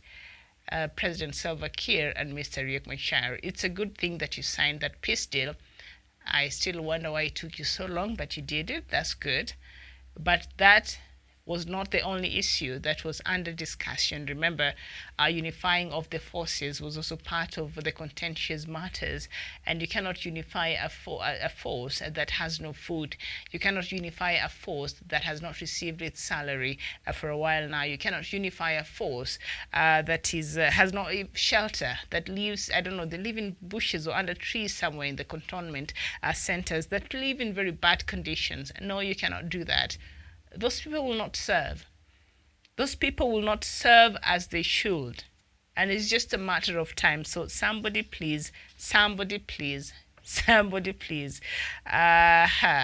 take care of these soldiers there in South Sudan before something bad happens. And even as we speak now, as we speak about the soldiers who are living in very bad conditions, violence has forced thousands of people to flee their homes in South Sudan's Jonglei state, an area which has suffered repeated communal clashes. Now, medical charity Medicine Sans Frontières says it is treating victims of gunshot wounds who have walked through the night to reach Peebo town, where 5,000 people are seeking shelter. These are new clashes coming from South Sudan. You understand why it's important to make sure those soldiers are taken care of, because we need security forces to go and start manning security inside South Sudan. But not the ones who are hungry, not the ones who go without pay, not those ones, because they will be part of the people who will be causing that insecurity. I assure you. As you can see, there's already violence in South Sudan that has been continuing. And last month, South Sudan's political rivals, after they signed that peace deal, has not stopped that from happening. And now we see 5,000 people fresh are seeking shelter. They have moved from their homes because of the insecurity that is present there. South Sudan leadership, and you're sitting there murmuring about ministerial positions. Shame on you. Well, the important things that South Sudanese would want for you to look at and actually solve. But you're sitting there. You fought over states. You took the world rounds. You went to Vatican. Your feet was kissed. You came back. You could not keep the deadline. You took us back and forth. Finally, you're able to do that. And now you're back to arguing about the positions there. The people of South Sudan are getting very disappointed. They're already disappointed, but they're getting very impatient. Can you solve the security matters in South Sudan? Why are you not talking about this matter? How do you think that government will sit and work and run smoothly while the security situation in that country has not been solved? Then President Salva Kiir, we have a bigger problem in your hands. You have to solve this matter of security. There's a reason why it was part of the contentious issue that was supposed to be solved before the signing of the deal. But I guess the number of states was much important. And I was thinking you can agree or disagree, or agree and sign the number of states, fine. But you cannot have states if you don't have security to take care of these states and ensure that the people of South Sudan are safe. Now the people of South Sudan are being forced to flee from their homes in thousands. These are fresh clashes that are happening in Jonglei State and other areas across South Sudan, and they're moving. So these are new refugee camps being formed. Why? And you're there complaining about and arguing about these are the ministerial positions my side will keep, and these are the ministerial positions my side wants. What are you talking about? Where are your priorities? The leaders of South Sudan. Just when we thought you got some priority right, you never cease to, not amaze me, you never cease to disappoint, because you're so disappointing. You're so disappointing. I cannot. These are new refugee camps that will start coming up that should not be. Because if you already have 5,000 people who have ran away from their homes in the last few days, very few days after signing of that peace deal and the unity government, South Sudanese, violence is still very present. Because these soldiers who sit in the cantonment sites, they're hungry, they have no food, they've not been paid, they have no uniform, but they have a gun full of bullets. You tell me if they will not use that, if they will not even borrow, lend that gun to some militia groups there. And we already know that the government has its own militia. Mr. Machar also has his own militia. And, the government has its own militia there in South Sudan, as well as the opposition parties. They all have their militias outside of the army. They all have their militias there. And so the situation, the security in South Sudan is so fragile. The peace also is very fragile, because for the peace to hold and the peace to be authentic and the peace to be enjoyed, there has to be security in South Sudan. I don't know why the leadership of South Sudan, even after signing that peace deal, I peruse every day through the papers, through everywhere I get the information from, and see what are these leaders saying about the security. What are they saying about the state of security, which was one of the contentious issues that was there. There were two, the number of states and the unifying forces and security situation in South Sudan. Nobody is talking about that. People went to sleep and forgotten. Now we've agreed on the number of states and the other 3 administrative areas. That was not part of the argument earlier, but it's there anyway. So we've agreed, we've signed, so now it's fine. Let's just sit here and start arguing about the positions now. It's just very shameful. And yet now we are seeing more South Sudanese leaving their homes in some part of that country because of insecurity. And nobody's addressing the matter of, the security forces there in South Sudan. Leaders of South Sudan, wake up. The world is tired. Nobody wants to be coming there every now and then and tell you how to run your government. If you're that incompetent, if you're that inept, then you have no business running the country of South Sudan. You have no business running the affairs of the people of South Sudan. If you cannot put their interests first, you have no business calling yourself a president or a vice president or whichever post you have there as a leader in that country, because the interests of the people in South Sudan and any other country should come first. I'm telling you, the government of Kenya allowed a flight from southern China to come into this country. Kenyans did not give President Uhuru Kenyatta and his government a break. They went on Twitter, they said their mind and they spoke, and the government had no choice than to hear what Kenyans are saying. And they had to issue the next day an official report, and the Chinese embassy had to have a press conference and say, you know what, we have halted all flights. Because Kenyans spoke, and President Uhuru Kenyatta and his government had to listen.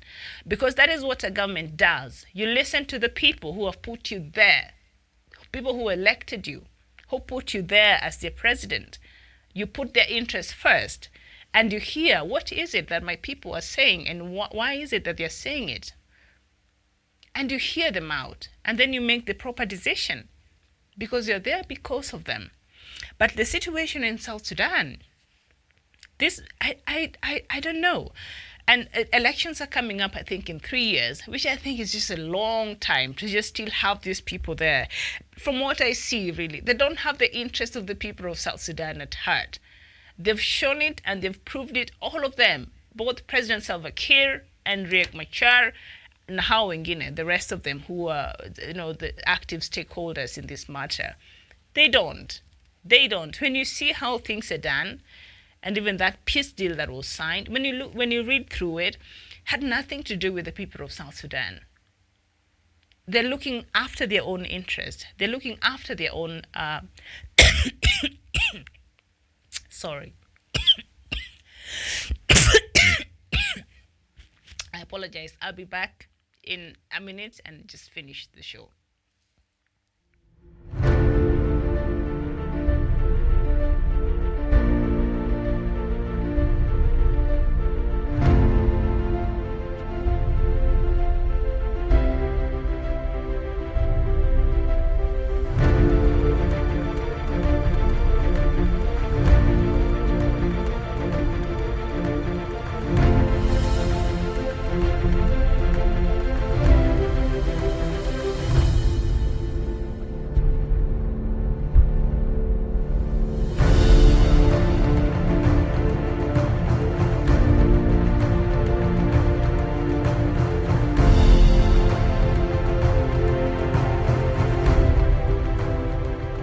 Peace must be our goal and our guide.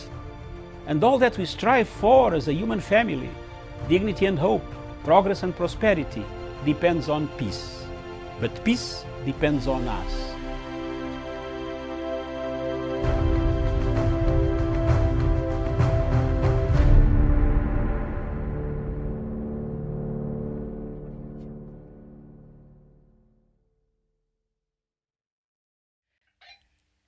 Welcome back, and I apologize. I'm having a problem with my throat today. And so, thank you. So let me just read through some of your comments quickly, and then I should just end the show and perhaps go get something that will make my my throat calm down just a little bit. All right. So I apologize for that. Some of your comments here, Chol Mako, you're saying, IGAD nations peace monitoring groups have to move in rapidly to guide. Until when will IGAD keep coming in rapidly to guide South Sudan? Until when is IGAD supposed to be coming in and taking care of the affairs of South Sudan, the thing that the leaders are supposed to be doing? For right now, I understand. But until when? And I know they were pushed for them even to sit down and sign through the dotted lines on the peace deal and the unity government formation. It was not out of their own volition. So they were pushed to do that. So are they expecting the world to be pushing them anytime something important needs to be done in South Sudan? Are they expecting IGAD countries all the time to be forming, to be meeting, to be having urgent meetings because something is happening, because an area in South Sudan there's a fight and the government cannot find a solution for that? Are they expecting IGAD members to be sending mediators there when soldiers in the cantonment, centers are dying, do not have food, do not have shelter, have not been paid? This money was released last year, about 100,000 shillings, 100 million US dollars. President Salva Kiir has used about 40,000. Where's the rest of that? The money was given to take care of that. Has not been. All right. So, David Gatget Atab Shang is saying South Sudan, Sister Miriam, is like headless state under Salva Kiir. The country is running by foreign elements like Uganda, President Yoweri Museveni, and rest of IGAD leaders. Sorry. Shame indeed. Achol Makor, you're saying kids abductions in greater Upper Nile communities needs to be abolished by one tribe called Muler, and by then war will come to an end. And Abraham Chol Lowell, you're saying we're talking about it, but we used different language, so we are not sleeping anyway. I like your talk. I did not get that very well. So you, sorry, it's the different languages there in South Sudan. And ethnicity is such a big issue there and has to be really looked at and sorted. But still, Chol, you're saying President Kiir Mayardit is innocent. The matters are on the ground. As the head of state, I will not. Let me tell you, as the head of state of South Sudan, he has a responsibility to ensure every part of South Sudan is safe. I will not let him off the hook that easily. That is just my personal opinion. The fact that it is happening on that ground, let him send his intelligence on that ground.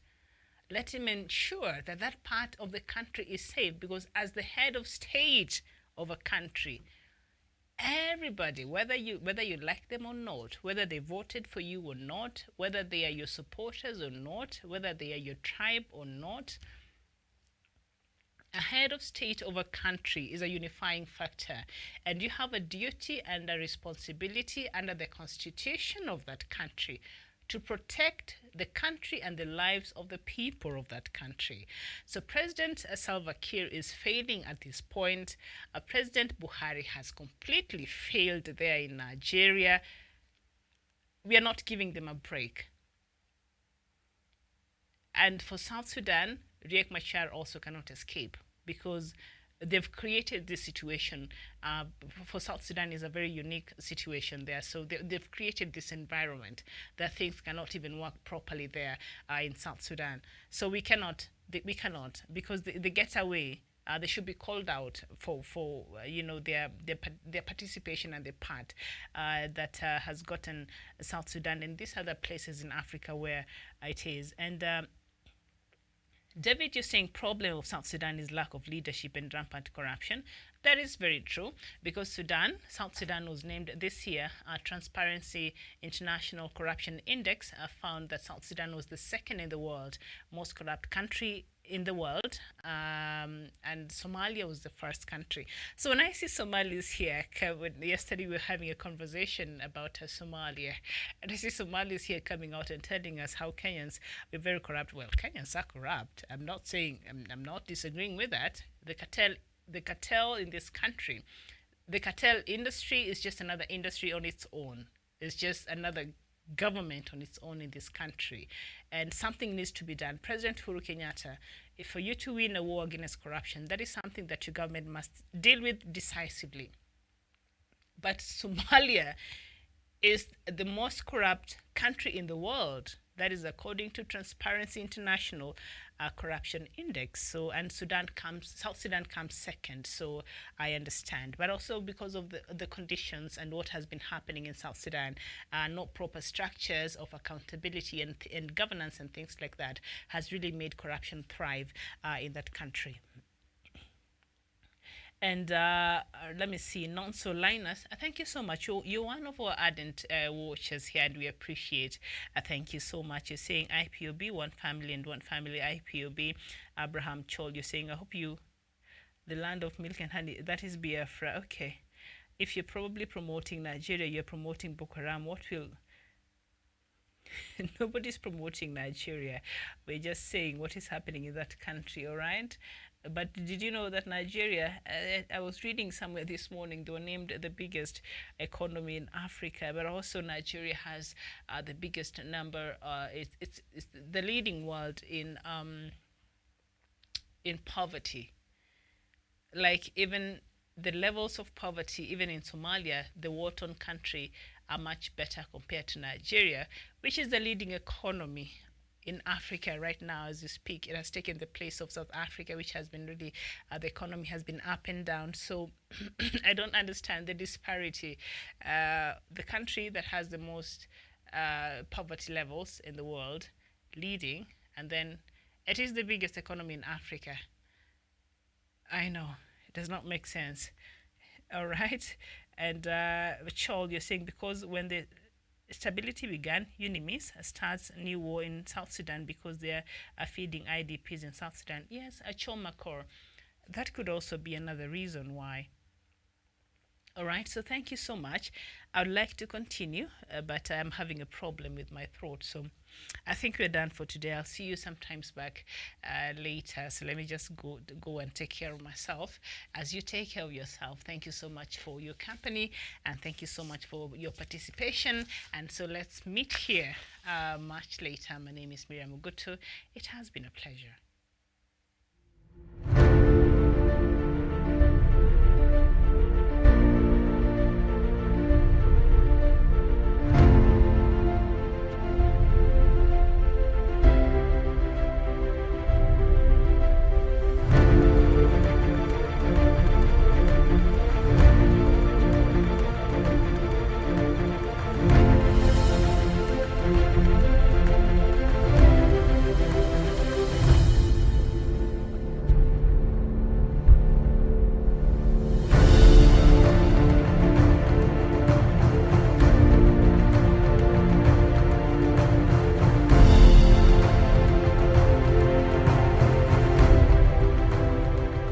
Peace must be our goal and our guide.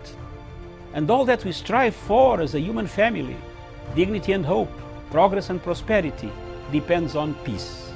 But peace depends on us.